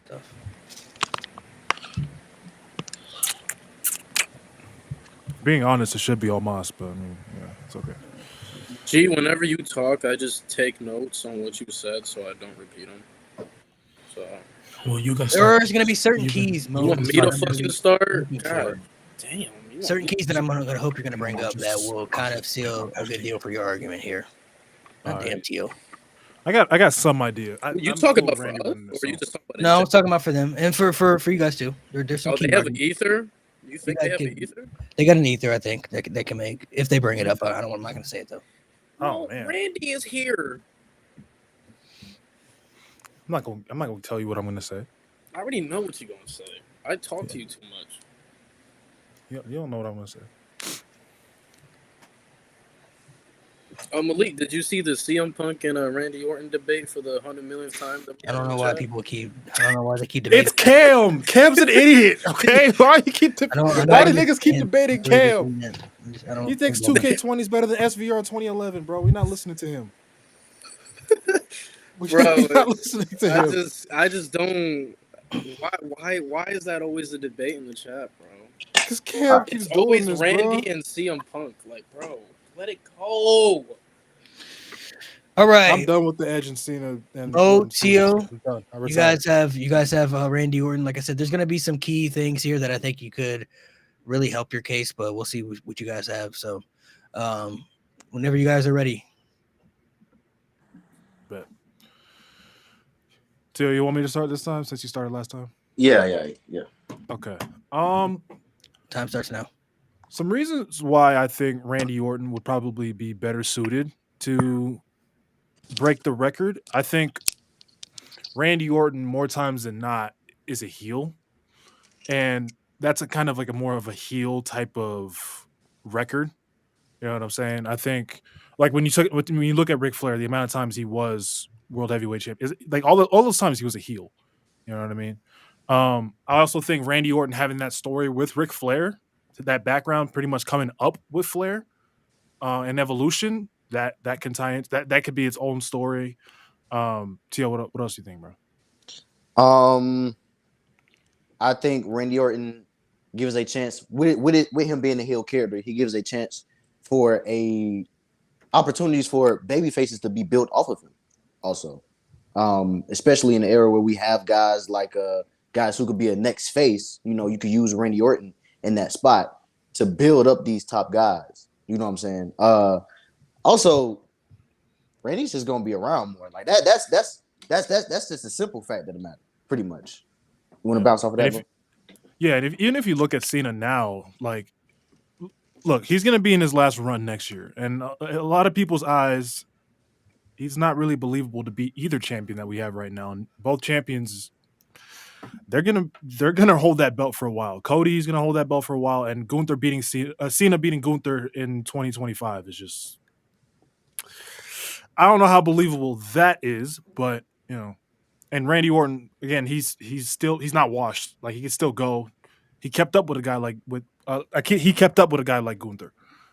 So him beating a guy like Gunther or beating a guy like Cody would make a lot more sense than Cena doing it at this point in time.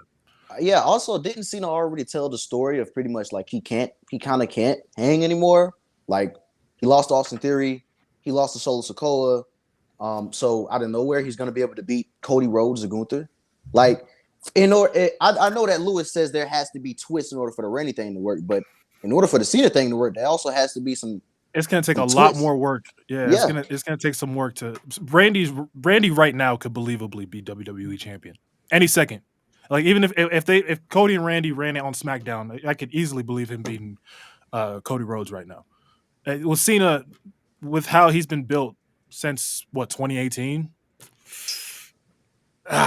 It's gonna take some work. So what you do is you either sacrifice, or you sacrifice the reign of Cody Rhodes, or you sacrifice the reign of Gunther when you have Cena win, who we already know he's gonna lose it before 2025 ends.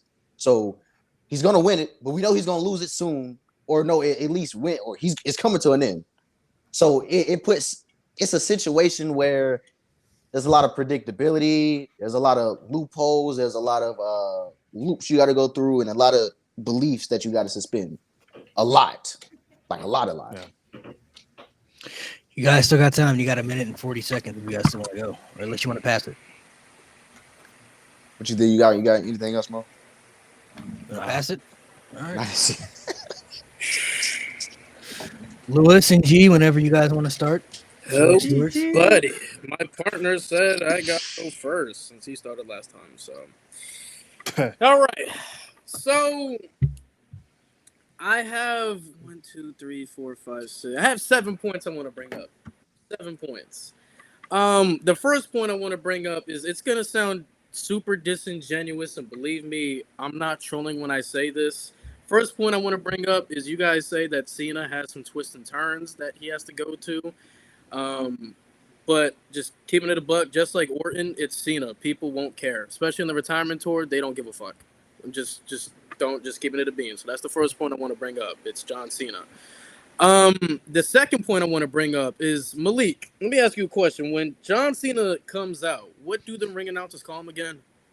Greatest of all time. All right, so when they call him the greatest of all time, a guy like me, I have The Undertaker as the GOAT. A lot of people have Shawn Michaels as the GOAT. A lot of people have Maivia Via as the GOAT. Stone Cold. Old heads have Hulk Hogan. I don't know why. Ask them. But my thing with that is, they're calling him the greatest of all time, which WWE looks at him as, or they announce him as that. Having him break Ric Flair's record, that would solidify him, no questions asked, around the world on who the greatest WWE superstar of all time is. The man would not only have the most United States title reigns of all time, but solidified having the most world title reigns of all time in WWE history. That solidifies him, no question. Can't put Austin over him, can't put Taker over him, can't put Shawn, can't put anybody over him. He's the undisputed GOAT. That's that. Another point, he's right there. Yeah. But another real point I want to bring up is, Cena's retirement tour is one of the most emotional and anticipated tours ever. Already one of the most anticipated. Ticket prices are going to be through the roof. People are going to want to see one more run of Super Cena. Super Cena, Malik, you being a Super Cena fan, you can agree Super Cena gave us one of the greatest moments ever we've seen in that run of Super Cena. Some of the greatest moments we've seen in company history, not just company history, professional wrestling history. So fans want to see one more run of Super Cena, we have the honor and privilege of making every single time John Cena steps into that ring some of the most special, some of the most emotional, and some of the greatest moments we will ever see for a retiring superstar. That's what that tour is going to be. So when you have that tour and you throw that championship on him, it makes it that much better. On top of that, Malik, correct me if I'm wrong, but Cena oftentimes when he was world champion often did open challenges just like the U.S. title. I assume sometimes no less. I believe John Cena would 100% do a couple of open challenges, which I do agree with you, Tio. You made up a great point. Randy Orton breaking the record. Somebody beats him. You got a new babyface.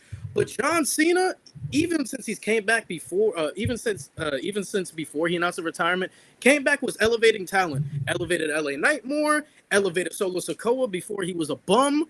He was coming back and doing elevation. So when John Cena wins that world title, no doubt, I believe we're gonna have some random matches on Raw to elevate other talent, whether that's being a Braun Breaker or other superstars in that aspect.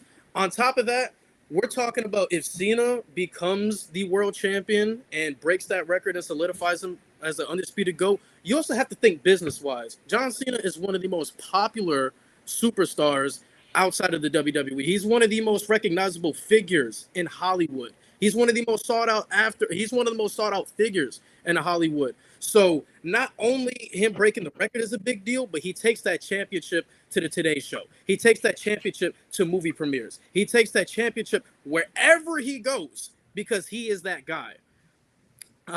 So that's what I have to say. Yeah, 55 seconds left. That's what I have to say about it. I'm sorry, Jake. Biggest point is John Cena was the biggest face in that company in one of the worst periods, the PG era. All the inconsistencies that we look at, all the inconsistencies with the quality of the product on show, and yet John Cena still managed to be the biggest face, biggest baby face, right? Yeah, you could talk about the booing and cheering, but one of the most polarized figures ever. And again, doing that in one of the worst quality eras that we've ever seen, you can give him that 17-time world champion. He deserves it. All the work he puts in. He's lost divorces and marriages over this. You can give him that. I'm sorry, I didn't mean to take up the whole time, G. It's fine. We got rebuttals here, so we'll start with the rebuttals. So there's actually some good rebuttals you guys can have because I'm looking at the comments and they're bringing up some good stuff. So I don't know if you guys have some rebuttals, but Team Orton, what do you guys have to say? Well, like a lot of the comments are saying, as much as money as John Cena makes and is emotional as it will be, like the fact of the matter is there is a lot of work you'd have to do to build up that credibility in John Cena after the story that he's kind of told from this past year. Not even this past year, the past couple years. I mean, he lost to Roman Reigns straight up at SummerSlam 2021. Lost to Austin Theory, lost to Solo Sikoa. So you take this John Cena who doesn't really have that credibility to beat somebody like a Gunther or Cody Rhodes. Does it? I know we say it's John Cena, people not gonna care, but does it kind of put a bad taste in people's mouth? You know what I'm saying? Yeah. Is there a risk of that? I do agree with what you're saying. There is some work to be done, but I think all of us have to realize John Cena has 38 dates on the retirement tour or something like that. So they do have time to build up John Cena to be a credible force. How do you do that? He can work triple threat matches, fatal four-way matches. He doesn't have to take a lot of bumps or anything like that. He can still pick up the big win and still be credible enough to face the person. I mean, a washed John Cena made Austin Theory look like a credible threat before the promo happened. A washed John Cena made Solo Sikoa look like a credible threat before Solo turned into dog shit. So, yes, while John Cena is washed, he still has the capabilities of turning dog shit into gold, turning dog shit into silver, at least at that. So there are some ways you can have John Cena be believable.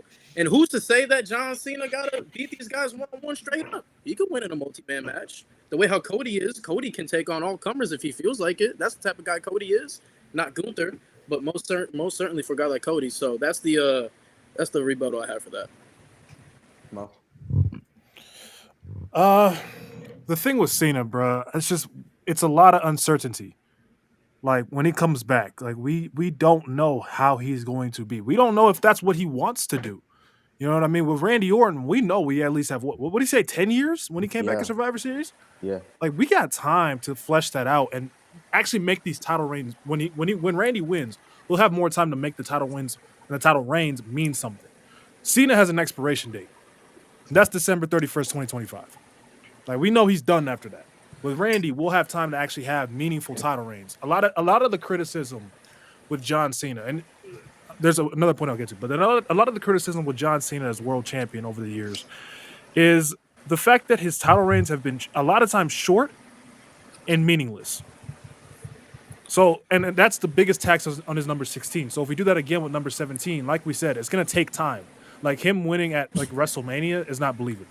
It's going to take time for him to be a believable world champion. So by that time, it's going to be a short, meaningless title reign. So, and I don't think we should do that again with Cena because that's his biggest criticism as a world champion. So you said Cena has an expiration date. 18 months ago or 20 months ago, we didn't think Randy Orton might have an expiration date, but he almost had one. He was gone. We don't know anything that's going to happen. If Randy Orton wins, who's to say that's not going to be a short title reign? We don't know. And it doesn't even have to be Randy's fault, right? It doesn't have to be his fault. He got to steal Rob put in his bag. We don't know if he's going to come back, right? So when we talk about, there's an expiration date, it's going to be short, meaningless, it could easily be the same thing with Randy. That can be a short, meaningless reign. Because after the Cody feud, what's Randy really going to do? So if we're talking about who would, because they both deserve it, but if we look at, Cena, because we talk about that expiration date, why not get it out the way? It wouldn't hurt anybody because we know what it's for. And whoever beats him for that world title, boom, you've made a new star that you can lead into the future, like a Braun Breaker or like if you wanted to do a Carmelo Hayes, whoever it may be, right? Everybody's got an expiration date, and you never know what's going to happen. That shouldn't hinder you from possibly doing. Because how many guys in the Vince era didn't get a shot because we didn't know if they were going to make it when they actually could have gotten a shot and possibly really done well with it. I don't think you should not do a possible, I don't want to say career defining, but kind of a cherry on top career moment because, we know it's going to be over soon. If anything, that's more of a reason to do it because you never know when time's going to run out. We didn't think we was going to get Randy Orton back for a minute. They were saying he couldn't wrestle again. We got him back. Just in that same breath, God forbid, I hope this doesn't happen. But any injury, anytime anybody wrestles, you never know if that's your last time. You tell him, Doc Rivers. You tell him. Doc Rivers is crazy. Mo, T.O., you guys. A lot of what G Baby is saying is he is correct, and we don't know what's going to happen. Anything can happen to anybody, but the fact is we're going off of implications based off of what we've seen. We've seen John Cena in the ring, and we've seen how his matches have played out, and you can kind of tell that John Cena's best years are obviously behind him. So you take a John Cena who, in the ring-wise, is like, I'm not going to say he's a shell of what he used to be, but he's nowhere near close to what he used to be, and you put a world championship on him, it's a big chance of a backfire on John Cena. Randy Orton is a more, I'm just going to say it's a more safer option. Because we've seen what Randy Orton can do in the ring. We know he can still go. We've seen this match with Gunther, and we know he's going to be around more. And he has more time to tell those stories with those different title reigns that he needs to get to break that record 16. So when you go off of the implications and you go off of, like Lewis said with the 3-hour and 2-hour shows, you go off of what you've seen and what's most likely to happen and what you can trust more. You can trust Randy Orton more. That's just a simple fact, in my opinion. And the thing is, like we talk about how WWE established and put the name greatest of all time on John Cena's head, right? That's a fair point. Number 17 could, in a sense, seal it. At the same time, when we look at, let's say, a Charlotte Flair, and we look at how many times she's won it, that doesn't enhance her greatness as much. Like you can win it. You've won it 17 times, but you've also lost it 17 times.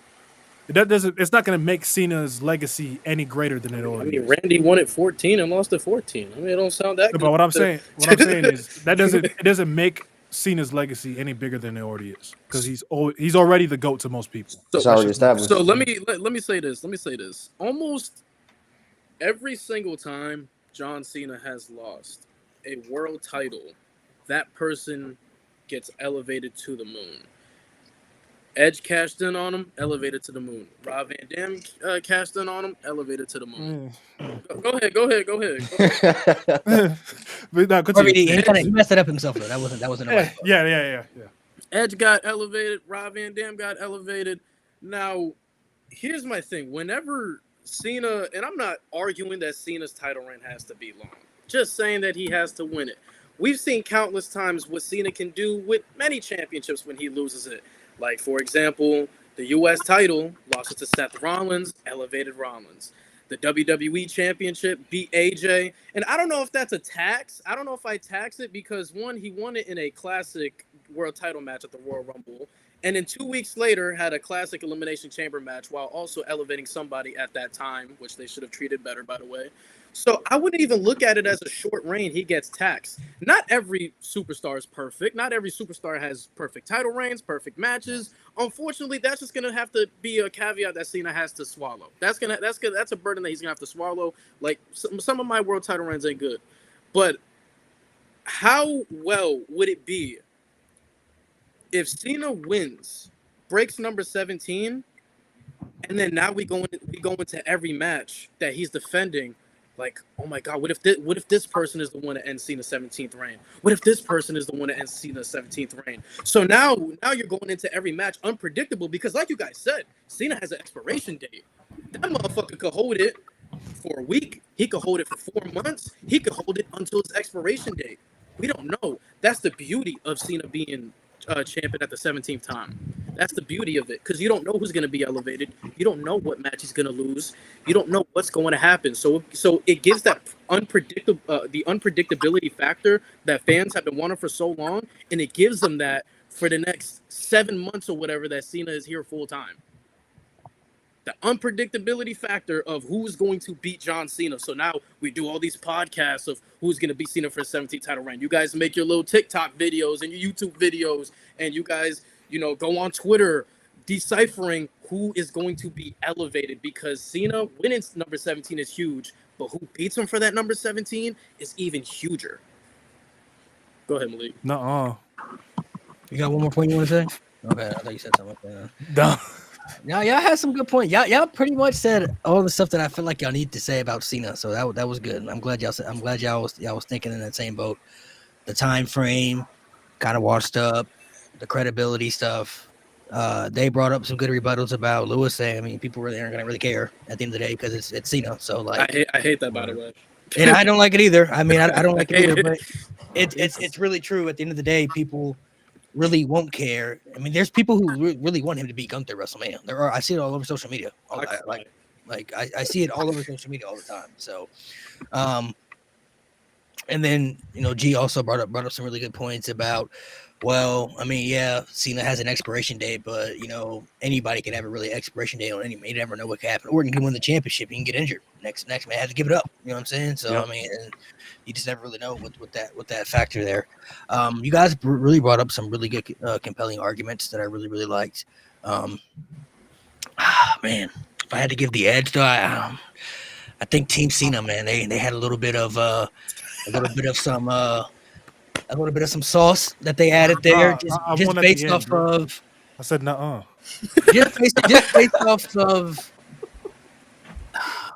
a lot of the arguments that they were saying, I didn't really agree with, because to me, I feel like if you're going to give somebody that nod to be 17, it should feel special. It should mean something. You know what I mean? Like that reign should at least be memorable instead of just the moment. That's the reason, like, Cena won the 16th championship. It was a big moment.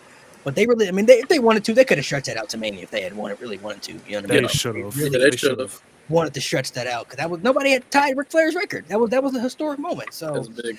But it's a simple fact that at the end of the day, when you really look at it, people they're not going to care just because of who it is. At this stage, Cena is still the childhood hero. He's still the guy that people look up to. Some people still feel like he's Super Cena to them. You know what I mean? Even though he's not no more, but some people still feel like he's that guy. So for that reason and alone, just based off of, even though how I'm thinking and most of us thinking, the story is going to matter, but at the end of the day, probably 90% of the people really aren't going to care if Cena has a good story or they build him up or anything. They just put him in the match itself. They're gonna want that. That's money. They've been That's asking for it for years. Even when he fought Roman Reigns, they want him to beat Roman Reigns at SummerSlam. You know what I mean? Oh, So I did. Whoa! Just as a fan, I did. Not making any sense for it for years. So, so the next one we got, if and since G has to go in a little bit, I'm gonna let Lewis and G go first. That way, you guys can make your argument. Oh, so we up 2-0. Yeah. So, G, we won. This is for fun. Let's go. So looking like the Dodgers and the Yankees. A legit argument. If Cody wasn't the one to beat Roman, in your opinion, who would have been the other right component? Come on, G, be reasonable. Come on. This Edge mark don't say Edge. Tio and you guys can. Why would I say Edge? I ain't that stupid. Oh, G, we on the same wavelength. We on the wavelength. And to be fair, Roman was champion for 4 years, so it would be anybody in that time frame. Okay, so Edge was there. Edge was around at that time. Edge was a challenger. Gee, we there. We came back at that time right too. So like, there's people that you could think of. Go ahead, say Edge. Go ahead. You know you want to say Edge, man. Come on. Obviously, Omos is. How dumb do you think I am? You incredibly. So Mo and Lewis, whenever you guys are ready, whenever you guys have your answer, I bet you G will say the Demon. I mean, shit, that's not a bad answer either, but you know. We're going first, right? Like, or we're because you got to leave it a little bit. Yeah, so we'll let you guys go first. So I think the only logical answer is babyface Drew at Clash of the Castle. God damn. I think what's it called? When we look at that entire run, right, there was really only 4 like true moments. Like you really felt like Roman was gonna lose. The triple threat at Mania, there was some questions there. Roman Edge, when they had like their little solo, every time he fought Cody, and Drew at Clash of the Castle. The Drew at Clash of the Castle was probably the second, like, this is the right time. This is the guy behind Cody's win at Mania 40. Drew at Clash of the Castle, he was the most over babyface.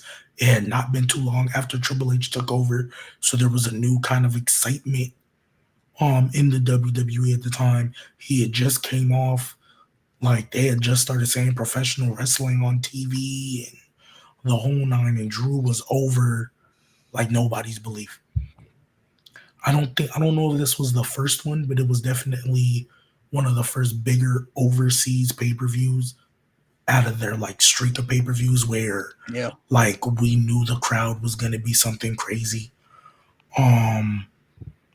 With everything going on, if you weren't going to have Cody, if Cody was not in the company and we didn't know this was the plan, that would have been the absolute time to pull the trigger. I think that is, even though Drew has done a great job establishing himself as a star, that would have made him a megastar. That I feel like would have been the moment he truly fulfilled himself as the chosen one, especially because he didn't get his moment against Brock in front of fans. That's definitely the moment I feel like, okay, even though you didn't get your moment, that was still cool. This is your chosen face moment right there. How much time we got left? You got 3 minutes. All right, cool. So the first thing I want to bring up is the story Drew McIntyre was in before the Roman Reigns feud. And he was in a feud with Sheamus. And they told the story of Drew and Sheamus have been battling each other for across all over the world before WWE for over 2 decades. And the story that they told was Drew had to beat up a guy he's calling his best friend. He had to break him down and take an opportunity from a guy he called his best friend just to get back to this moment. Because before this, Drew was in feuds with Corbin, Madcap. He lost to Big E. Like, Drew was legitimately all the way down on the card. And the story with Sheamus helped bring him back to the main event scene, and people were so ready for Drew to come back to the main event scene after being put on the undercard for over a year, damn near over a year. And if we look at the story when he finally beat Sheamus and when he finally get into the feud with Roman, there was nobody on the roster, storytelling-wise, aside from Brock. But Brock is Brock, so move that motherfucker out the way. that took out the bloodline and actually made Roman look extremely vulnerable, made Roman look extremely weaker than he's ever looked in his life, made Roman legitimately look scared because the go-home show took out Sammy, took out Jimmy, took out Jay, took out everybody. He took out everybody on the go-home show to go face Roman Reigns at Clash at the Castle, and Roman Reigns was scared. And when we look at the match at Clash of the Castle, in-ring wise, Drew was outmatching Roman every way possible. When it came to striking, when it came to grappling, like it legitimately looked like Roman had no idea what hit him. He got too cocky. He was too confident. And Drew is the most prepared he's ever been in his life because this is the moment he's been working towards. The moment in front of the fans, the moment in front of his home country. This is the moment he's been working towards his entire life. And for him to make Roman the most vulnerable, the weakest he's ever looked, it's a big deal. And how over he was, if he were to beat Roman, it would have solidified it as one of the greatest title wins in professional wrestling history. No doubt. So that's what I have to say. You guys have 35 seconds. You want to pass or pass? All right. So they said Drew McIntyre. Good argument there, fellas. Mo and Tio. Who do you guys gonna say? Well, they have a great argument. Drew winning would have been probably one of the best moments to do it. But I think the only moment that could be better than Drew, and the only person that have had a better storyline would have had a better moment than Drew is Sami Zayn. When it comes to Sami Zayn, his story is a little different from Drew McIntyre's. He wasn't a guy that could single-handedly take out the bloodline and overpower Roman Reigns in every single way. What he did was he took out the bloodline on a mental level. He planted the seeds, or at least made Jey Uso see that what a real family member or a real friend was. And he kind of was the person that kind of caused the turmoil in the bloodline. You take that moment at the Royal Rumble, which is probably one of the greatest moments in wrestling of all time, and you make Sami Zayn the person to dethrone Roman Reigns at WrestleMania. Can you imagine if you take that atmosphere that he had at Elimination Chamber and you put it at WrestleMania? Can you imagine the atmosphere that we would have with Sami Zayn versus Roman Reigns at WrestleMania, and Sami Zayn pinning Roman Reigns and becoming the champion at WrestleMania? That would have been that. I mean, that's just generational right there. Mo, you want to go ahead before I keep going? And imagine at that time that being the jumping off point for the Bloodline Civil War. Like Sami Zayn, the guy that made the Bloodline interesting at one point when they got stale. He brought him back, yeah. But he brought him back to life. And like imagine the build going into WrestleMania, Sami Zayn, that underdog kind of build that you got with a Daniel Bryan and the other guy. You could have recreated that with Sami Zayn. And like that being the story where Jay, he's still conflicted trying to choose between Roman and Sammy and being there. I think that would have been a perfect story. I think the story is there. It's the story for Sammy compared to Drew. I feel like the only story for like Sammy had even if you want to do it at the Chamber, Sammy had the story where he had the bloodline tie-in, but then also that environment. I think Drew, the only thing with Drew was that it's his hometown. Sure, he had the whole thing with, I was world champion, but not in front of fans. Yeah. But the thing is, Drew has had other times where he could have been world champion. I think there's, even with using hindsight, there has been no other time to really capitalize and give Sami Zayn the world title besides then. I don't think anyone would have really been upset at that, unless you're one of those wild ass bloodline stands. Yeah, just from a story perspective, from a storyline standpoint, when you look at the story with Drew winning that Clash at the Castle, most of the story was just, okay, it's his hometown, and he didn't win in front of fans, which is great. But you compare it to a storyline with Sami Zayn, which the story low-key can be, you can even trace it back to the Mania before Mania 39. He went from losing to Johnny Knoxville to a year later being the person to beat Roman Reigns at maybe a WrestleMania or even an Elimination Chamber if you can do it. You know what I'm saying? I think storyline-wise and moment-wise, I think Sammy would have been a better option storyline and moment-wise, in my opinion. Can I rebuttal first, Lewis? just really quick. Hold on. They still have a minute for you left. You guys want to? Okay. We're good. Go ahead, G. Go ahead. So, you guys brought up a lot of key points. I don't disagree that maybe necessarily the story going in, because of the bloodline tie-in and the months and moments that were built up where that was better. I don't disagree with that. However, I do think one thing that we need to look at is what you do with the person after they win. And I think Drew winning would have had a better reign, better stories to tell after they win as opposed to Sammy. Nothing against Sammy himself, but Sammy, and bluntly stated, I know hindsight is 2020, but just based on how they did his IC run, he still would have been acting like the underdog. At that point, you would have beaten Roman Reigns, the unbeatable. You were no longer the underdog. And I think that's what they would have tried to do with Sammy. I mean, they still try to do it now. Whereas Drew McIntyre, he already felt he was on that level. He won. Now he's on another level. Kind of what they're doing with Cody now. And I think the story that you tell after they win is far more beneficial for Drew and a lot more believable and multiple routes you can go. Whereas Sammy, we would probably be sitting here saying the same thing we said about Braun when he was feuded with Braun, where why are you still acting like the underdog? We just saw you beat Gunther.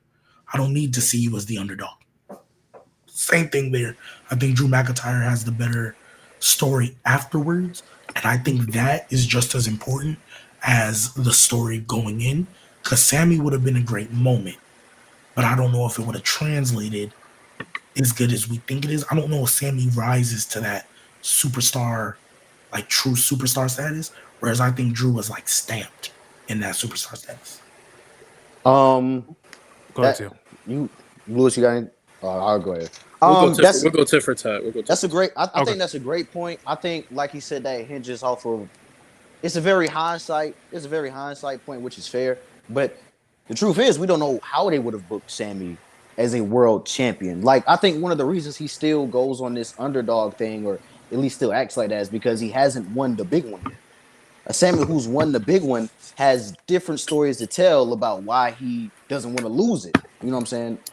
I think, in essence, with Drew McIntyre, with Sammy and Drew, I think it comes down to who's the better storyteller, or who is more, I guess, who could tell a better type of babyface story. Because what are we doing? Are we turning Drew heel after he wins the title?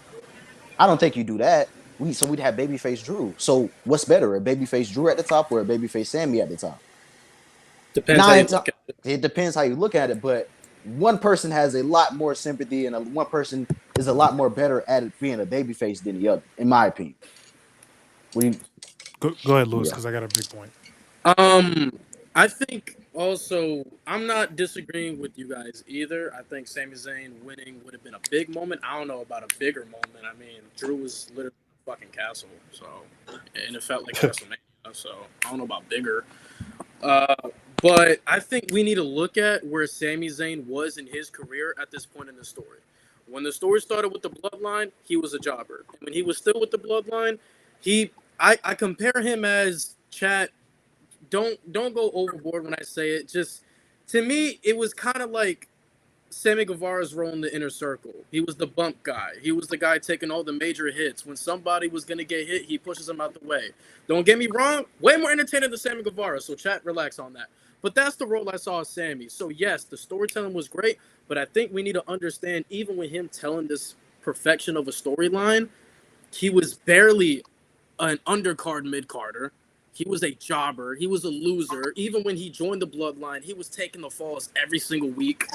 So I understand the storytelling on that aspect, but you got to also look at how the guy's built. Now, I might sound like a hypocrite because I said it's John Cena. You know what I'm saying? Nobody's going to give a fuck. Well, in this case, Sami Zayn's not John Cena. Booking does matter. How you're built up does matter. Now, do I agree? Was he built up to wrestle Roman? Yes, because he was... because he was built up to wrestle Roman, have a good match, because out of everything that Roman did, was he built up to win and be believable to beat a guy like Roman Reigns, though? And especially if you look at Roman's track record on who he went through, no. No, this is a man that beat Cena. This is a man that beat Brock. This is a man that beat Drew. This is a man that beat Edge, Bryan. And not gonna lie, for the moment, inside the moment, yeah, Sami Zayn would be cool, but afterwards, I feel a little bit disappointed that Sami Zayn would be the guy to beat Roman, especially since I went through those list of names. And like G Baby said, I don't think, and WWE already said this when they were asked, they don't see Sami Zayn as a carry the company kind of guy. Do you know who can carry the company because he already did? Drew McIntyre. Drew McIntyre, while T.O.'s right, Sami Zayn is on a general scale is a much better babyface. He's a much better babyface, but Drew, he still has the superstar look for the company. Drew still draws more money than Sami Zayn. And on a storytelling aspect, even as we see now, I think they're on the same wavelength as storytellers. So just like you guys say, we don't know how Sami would be booked as champion, we don't know about Drew either. But another rebuttal I want to bring up before Mo goes is, I know Mo hates, I hate when G Baby does this, but I believe Sami faced Roman around the time Triple H took over. And not gonna lie, when Sami Zayn was NXT champion and his booking as NXT champion, he was still booked as an underdog, and he was the NXT champion. And I'm not gonna lie, when you beat Roman Reigns, I don't need to see you be booked like an underdog. And on top of that, we can look at when Sami and KO won the tag titles. They were still booked like underdogs against the Judgment Day. So I don't know if I'm feeling the aftermath. The moment, absolutely. I'm hearing y'all. The aftermath, I with it. Okay, some good points made there. So my thing is, I want you to look at. So let's assume we're talking about Drew winning at Clash of the Castle versus Sami winning at Elimination Chamber or WrestleMania around that time, right? So I want y'all to look at the landscape of the stories they were telling at that time with Drew McIntyre, Roman Reigns, the whole bloodline, right? When Drew McIntyre could have potentially won the WWE Championship, it was around the time where the bloodline was still building their whole thing. There wasn't that level of tension there. And then, of course, you have the Solo Sikoa thing coming in. So, in essence, Drew McIntyre would have felt very much like, okay, yeah, you got the belt, but you're probably just going to lose it back to Roman. That probably would have been the feel around this title reign. With Sami, around the time he won, especially like let's say post WrestleMania 39, a lot of people say everything the bloodline ended up doing could have been done without the title. Like Cody could have won the belt, and everything they did with the belt could have been done without the belt. So yes, you have the hindsight of, potentially Sami being booked like an underdog. But at the same time, when Sami's acting like an underdog, it's with the IC title. I don't think they would have gone to do that with the world title. Especially both of them. Right. So I feel like the aftermath for all the stories involved, including that bloodline, would have been better than what would have happened with Drew. Because I think Drew would have won it at Clash and just lost it back. I think a big point that we're kind of like tiptoeing over is we keep saying the guy that beats Roman Reigns has to be a legitimate guy, money drawing guy that looks the part and that knows or that the company knows they can push the company forward and make a ton of money. While Sami Zayn will be good for the moment, I don't, and WWE has already said it, you can look it up, Sean Ross Sapp already confirmed it, they don't look at Sami Zayn in that aspect. He doesn't look the part. Even though he looks like us, a regular guy, he doesn't look the part on what they want. He doesn't, not saying he doesn't draw money, just not on Drew, especially now, not on Drew's level on making money. And he's just not a guy that can carry the company on his back. This isn't Ring of Honor, where if El Generico became Ring of Honor champion, he could carry it. This isn't, New Japan, where he could do it. This is WWE. This is a promotion that puts people on today's shows, Hollywood Walk of Fame, shit like that. Sami Zayn, unfortunately, got to look the part, and he doesn't look the part more than Drew. He doesn't make more money than Drew. He's not more believable to defeat more guys and actually be a dominant babyface champion more than Drew. These are intangibles that you need to have, especially when you beat a guy like Roman Reigns. Those are intangibles you need to have that Sami Zayn, unfortunately, does not have.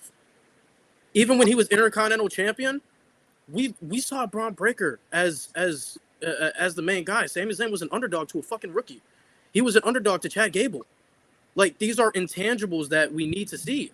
And if he's being underdogs to guys like Chad Gable, to an up-and-coming Braun Breaker, I don't know how we can see Sami Zayn as this dominant champion that can push the company forward more than Drew, who has the size, the height, the believability, the look to be a dominant champion. Okay. You guys good? You got any other points? Tio, you got some? I think I pretty much said everything I did. I think so. Yeah. So I honestly didn't think you guys. I thought for sure one of y'all was gonna say Seth Rollins. I don't know why. That was my initial thought. That was Mo's first. I thought Seth Rollins we brought up. I thought Jey Uso that probably story be would brought have up as been. well because he was the first person of the story that was involved in it. Yeah. You guys. The story for Seth was right there too. You guys had some really good points. I was sold on the Sami Zayn factor when you guys said about the story, what he did for the Bloodline storyline, and the moment itself. Because the moment would have been crazy. But G kind of persuaded me as far as the moment could be cool, but believability does play a factor. There's a reason a lot of us believed Cody was the guy because he had the perfect story and he had the look. He had the guy that you're like, all right, I can believe that guy not only can beat Roman Reigns, but take his spot as the face if they really wanted to put him in that spot, like to be that guy. Drew obviously already proved that, during pandemic, he had a great run as WWE champion. He was one of the MVPs before Roman Reigns even came back. He was one of the guys carrying that brand. Believability has a lot to play with it, and just based off of how they treated Sami afterwards, I don't really know if they would have put Sami Zayn in a better position than Drew McIntyre after the championship reign. I mean, the moment would have been great, but moment and reigns are two different aspects. You know what I mean? They're two different things. We've seen a lot of people get big moments as champion, big, great runs, but it's hard to, especially now in this era when you get critiqued for a lot of things, to get the moment plus the reign afterwards. You know what I mean? Like that to really establish yourself. We just brought it up earlier about the John Cena factor. Yeah, John Cena could get that big moment, but people really won't care afterwards with how the reign looks. You know what I mean? Just because it's John Cena. Well, this is kind of a different aspect. Drew McIntyre, Sami Zayn are going to get criticized, for the reigns afterwards because they're not John Cena level. You know what I mean? So their reigns really matter and mean something. So I like the Drew McIntyre argument. The believability. I mean, either moment I think could have been big because Drew was in Clash of the Castle, Sami Zayn was in Canada, so the moments would have been huge. You know what I mean? I think they both had really good stories, different reasons. Sami Zayn was more of the underdog, which he always has been, but they do treat him more of underdog-ish, even after he's already achieved great things. You know what I mean? So I feel like Drew McIntyre is more of a guy you would put in that position. Like whoever, and we all had spoke about it before on the pod, like whoever beats Roman Reigns has got to be somebody that you're going to value, somebody that you're going to put in a top spot that you're going to use right. Cody Rhodes is in a great spot.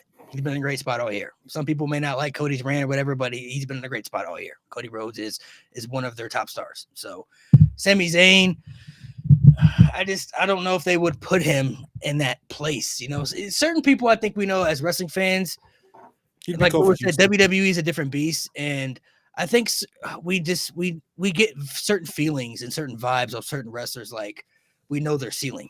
You know what I mean? Like we get certain vibes off like, yeah, that guy's great, but is he really gonna like? We made the same argument for Jey Uso. Like Jey Uso had a great story, but for him to be Roman though, like I don't see Jey Uso as that guy. You know what I'm saying? I never believed it. He's cool, but he that guy though. Like there's different levels to it. You know what I mean? So I like the Drew argument. You guys made some really good compelling arguments. You guys actually persuaded me because I was sold on Sami Zayn until that statement got made. A reason I didn't go Seth is because Seth would have been a better argument though.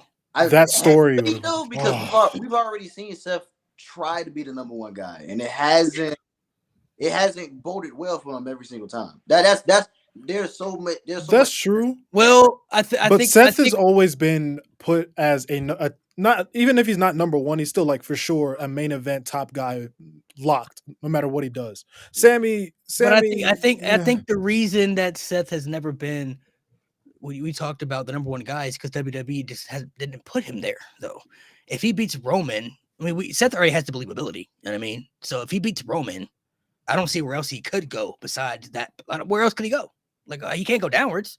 He can't be number two. Like Cody Rhodes right now is literally what we all kind of thought he would be. He's in the spot that. Plus, Seth has a decade-long story with Roman. Yeah, they have a whole story. They have a whole decade on each other. With the CM Punk, I think would have been another good argument. I thought somebody might have brought that up. What the hell? Well, because he came back during that time, and then some people had felt that he could have been that guy if Roman had retained this year as champion, and they wanted to build that up. He could have been that guy because Punk, just like Seth, Punk was never really the number. He was never over Cena during his era, like as the guy. You know what I mean? Like he was a top guy, but even when he was WWE champion, he couldn't even get a main event. You know, when Cena was fighting Laurinaitis, you know what I mean? Like he couldn't even get the main event of a B level pay per view when John Cena was fighting talent that he shouldn't have been feuding with at that time. So talent was a stretch. So that could have been, but I for sure thought somebody was going to say Seth Rollins. It was just a matter of who was going to pick and choose. I thought Edge was going to be said. I thought Edge. I'm not that dumb. I know I'm an Edge blazer, but I'm not that dumb. That would have been a great argument, though, man. To be fair, though, here's the thing. Before WrestleMania had a really good story, though. Before they stacked him, I was okay with him winning that match. But when they stacked him after that, I was just like, you know what? I'm okay with Edge losing. I mean that was really during the beginning of Roman's reign too. So I mean, that was kind of Drew and Sammy's stuff. Drew and Sammy's reign had really kind of been stretched out. Kind of Mickey ass argument. I'm just saying, bro. Christian got stacked. I wouldn't be okay. I'd be. But I do like. I like the arguments you guys brought up. Sami Zayn is a good factor. Unfortunately for Sammy, though, he was kind of. I just felt the way I felt about Jey Uso. Like he has a really good story, but he's just an obstacle. Unfortunately. Yeah, at that time, he was just an obstacle to help build the story. Like, I didn't really know who the guy was going to be to beat Roman, honestly, until Cody won the Royal Rumble, and even after he lost, at WrestleMania, I was still saying it's still his spot. Like I don't see anybody else taking that from. I knew it after Hell in a Cell. I started to feel it after his promo on Raw after Mania. But then when Hell in a Cell happened, I didn't really fully feel because he got injured. And then sometimes people come back, they get hurt. They don't really get that same spot. You know what I mean? But it's the fact that he wrestled a Hell in a Cell match with a torn pec. That was the moment I was like, when he came back, his first match back was the Rumble, and he won in his first match back. They don't give that spot to everybody. So after when that happened, I'm like, oh yeah, it's when they announced him for the Rumble, I knew. And then his popularity started to get even bigger during that run. Like if you go back and look at Royal Rumble 2023, the Woe chants weren't a thing yet. That wasn't even a thing yet. By the time WrestleMania came around, that was a thing. You know what I mean? So, and even like I said, even after he lost even after Roman had lost, I was one of the few people that came up here and was like, Cody's gonna win the Royal Rumble. He's gonna win the next year. Yeah. I didn't know. I didn't know if he was going to win the Rumble again. I knew he was going to beat Roman. People hated it. I'm like, bro, how else is he going to get back to the? I'm gonna be honest, chat. This might be on brand for me to say, but as soon as Cody Rhodes showed up, I knew, because you got to look at presentation. I'm not gonna lie. When you look at that presentation around the time of WWE, who else was getting that much pyro? Who like seriously? Who else was getting that much pyro? Not only the interest, not only the pyro, not only the spot that he returned in, beating Seth Rollins at WrestleMania. The promo, he's talking about winning the WWE Championship. I'm like, Roman has both of the titles, so he only has to be talking about one person. And I don't see Roman Reigns losing. So it's like you have these two. You got the what's the classic saying? The immovable force, the unstoppable force versus the immovable object. Like there's only one direction this can go. It's Roman and Cody. Like for me, that's it. I knew it after Hell in a Cell. I was like, there's no way it's anyone else now. Like Drew, I believed it a little bit. I was like, maybe they give him a reign just to give it back, but nah. When after that performance, I was like, yeah, that's it. I said Cody coming back to get packed up. I was half right. Yeah, a lot of people. I was half right. That's what made Roman's reign so good, though. Some people really didn't believe it was going to end. Like I don't see it ending until you see it end. Like until I really see it, I'm not betting against it. I had a bit of doubt. How angry the group chat was when Roman beat Cody at 39. Yeah. I was personally pissed as fuck. Malik was spamming the ones in the chat, and then These motherfuckers send a voice messages like, "Oh, you're a piece of shit if you agree with this decision. Fuck you. You really like this I was bitch mad. shit?" I'm not But it gonna lie. wasn't bad. I When said Cody it could work out, bro. I said it when could work Cody out. lost the first time, I was pissed. I was See, like, going "There's into no that way." match, I was 50-50. I was like, there's no wrong answer for 39. If they wanted, but 40 was different. I'm like, it has to be Cody at 40. I had Roman winning both manias. I had Roman. Yeah, Lewis did have Lewis. Roman all the way into 40. I was like, if this happens. Listen, here's my excuse though. I said, until I see this motherfucker lose, I'm not going against this motherfucker, man. I'm sorry. Great stories, legendary stories, and all. I ain't see this motherfucker lose yet, so I still to this day, I don't know if I'll ever like let that go because I feel like with 40, you kind of knew it was like a little more predictable. Like like the moment is gonna be It amazing. was a little bit more, but I don't know, bro. You said that 39, I had a doubt. 30, yo, check. Now, when my Cody Via bitch ass got had, I ain't gonna lie, especially when I saw that Roman entrance at 40, I was like, I don't know, bro. That's kind of crazy. Not everybody started shifting gears when my Via came into the story. The last 3 months. That's true. I would have been extremely upset if he lost at 40. I'd have been like, really? Like we did all this. You might as well have just done Rock Roman. You might as well just stuck send with him back to AEW, gang. Oh my god! I would have been like, I don't want to see another title. There was a tweet that went almost viral. It was like Cody Rhodes returning that All In 2025 or something like that. Like I was like, oh my god! Did he just sign an extension? I just felt like they weren't gonna do Cody like they did other people. I just feel like I don't know. They value Cody clearly because the way he's been booked, it's been crazy. Like back-to-back Rumbles. Strong, yeah. Like it's been ridiculously strong. I didn't think he was gonna win that second Rumble, bro. I'm not gonna lie. I thought that was CM Punk. I thought it was Punk. I thought it was Cody, bro. I was like, I thought it was Punk until a couple weeks out. And then I thought Cody was gonna win like the Elimination Chamber or something. Exactly, bro. I'm like, there's no way they do the same. I'm good with how way. I thought they were gonna do like you know how Shawn Michaels lost in like I think what was that 2009? Like he wanted to face Taker at Mania and go like that 2010 Shawn right. Was that where Batista like slapped his hands? Yes, bro. Yes. I had picked Cody. When Punk came back, I did change the Punk, but then I changed it back to Cody because after I really thought about it, I'm like, he has the best overall story. Like he has the story for it. Yeah. Like Punk could get it a different way, but like if Cody's really gonna get back, he's gonna have to go back the same way he got there. So it was the Royal Rumble. I mean, I didn't see it any other way. So for sure thought CM Punk had it. If I was a better man, I would have. I swear. I would have. Final two was crazy. Wasn't that final two? I would have lost money that night. My doubt on Cody and Punk, and it was like Cody's on a different brand. So how do you make it make sense for him to go over there? Only way is for him to win the Rumble. Yeah. Only way, unless they want to do a convoluted trade and then send him over there. But no, yeah. All right, guys. Well, appreciate you guys for coming on and debating. Next week, I'm having an interview set up that I don't want to say yet because I just want to make sure it goes through first. So hopefully everything will follow through this time and we'll be able to make it happen. We got swept. Yeah, I mean, you guys had some really good points, but they made some compelling arguments that just kind of, overshadow some of those points that you guys made. So make sure you guys go watch the next Halloween Havoc. Halloween Havoc's going on right now, so if you guys want to check it out, Open Femi and Tony D'Angelo are opening the show right now. So shit, we're doing a watch along on my page right now. Look at the notes, bro. I had the notes. Oh my god. What the fuck? I come prepared, bro. Oh, so we were never gonna win, huh, Mo? Okay. Yeah, we were cooked off rip. No, with debates, people just tend to say the same shit and it gets repetitive. So I was like, let me say some shit G Baby has not said.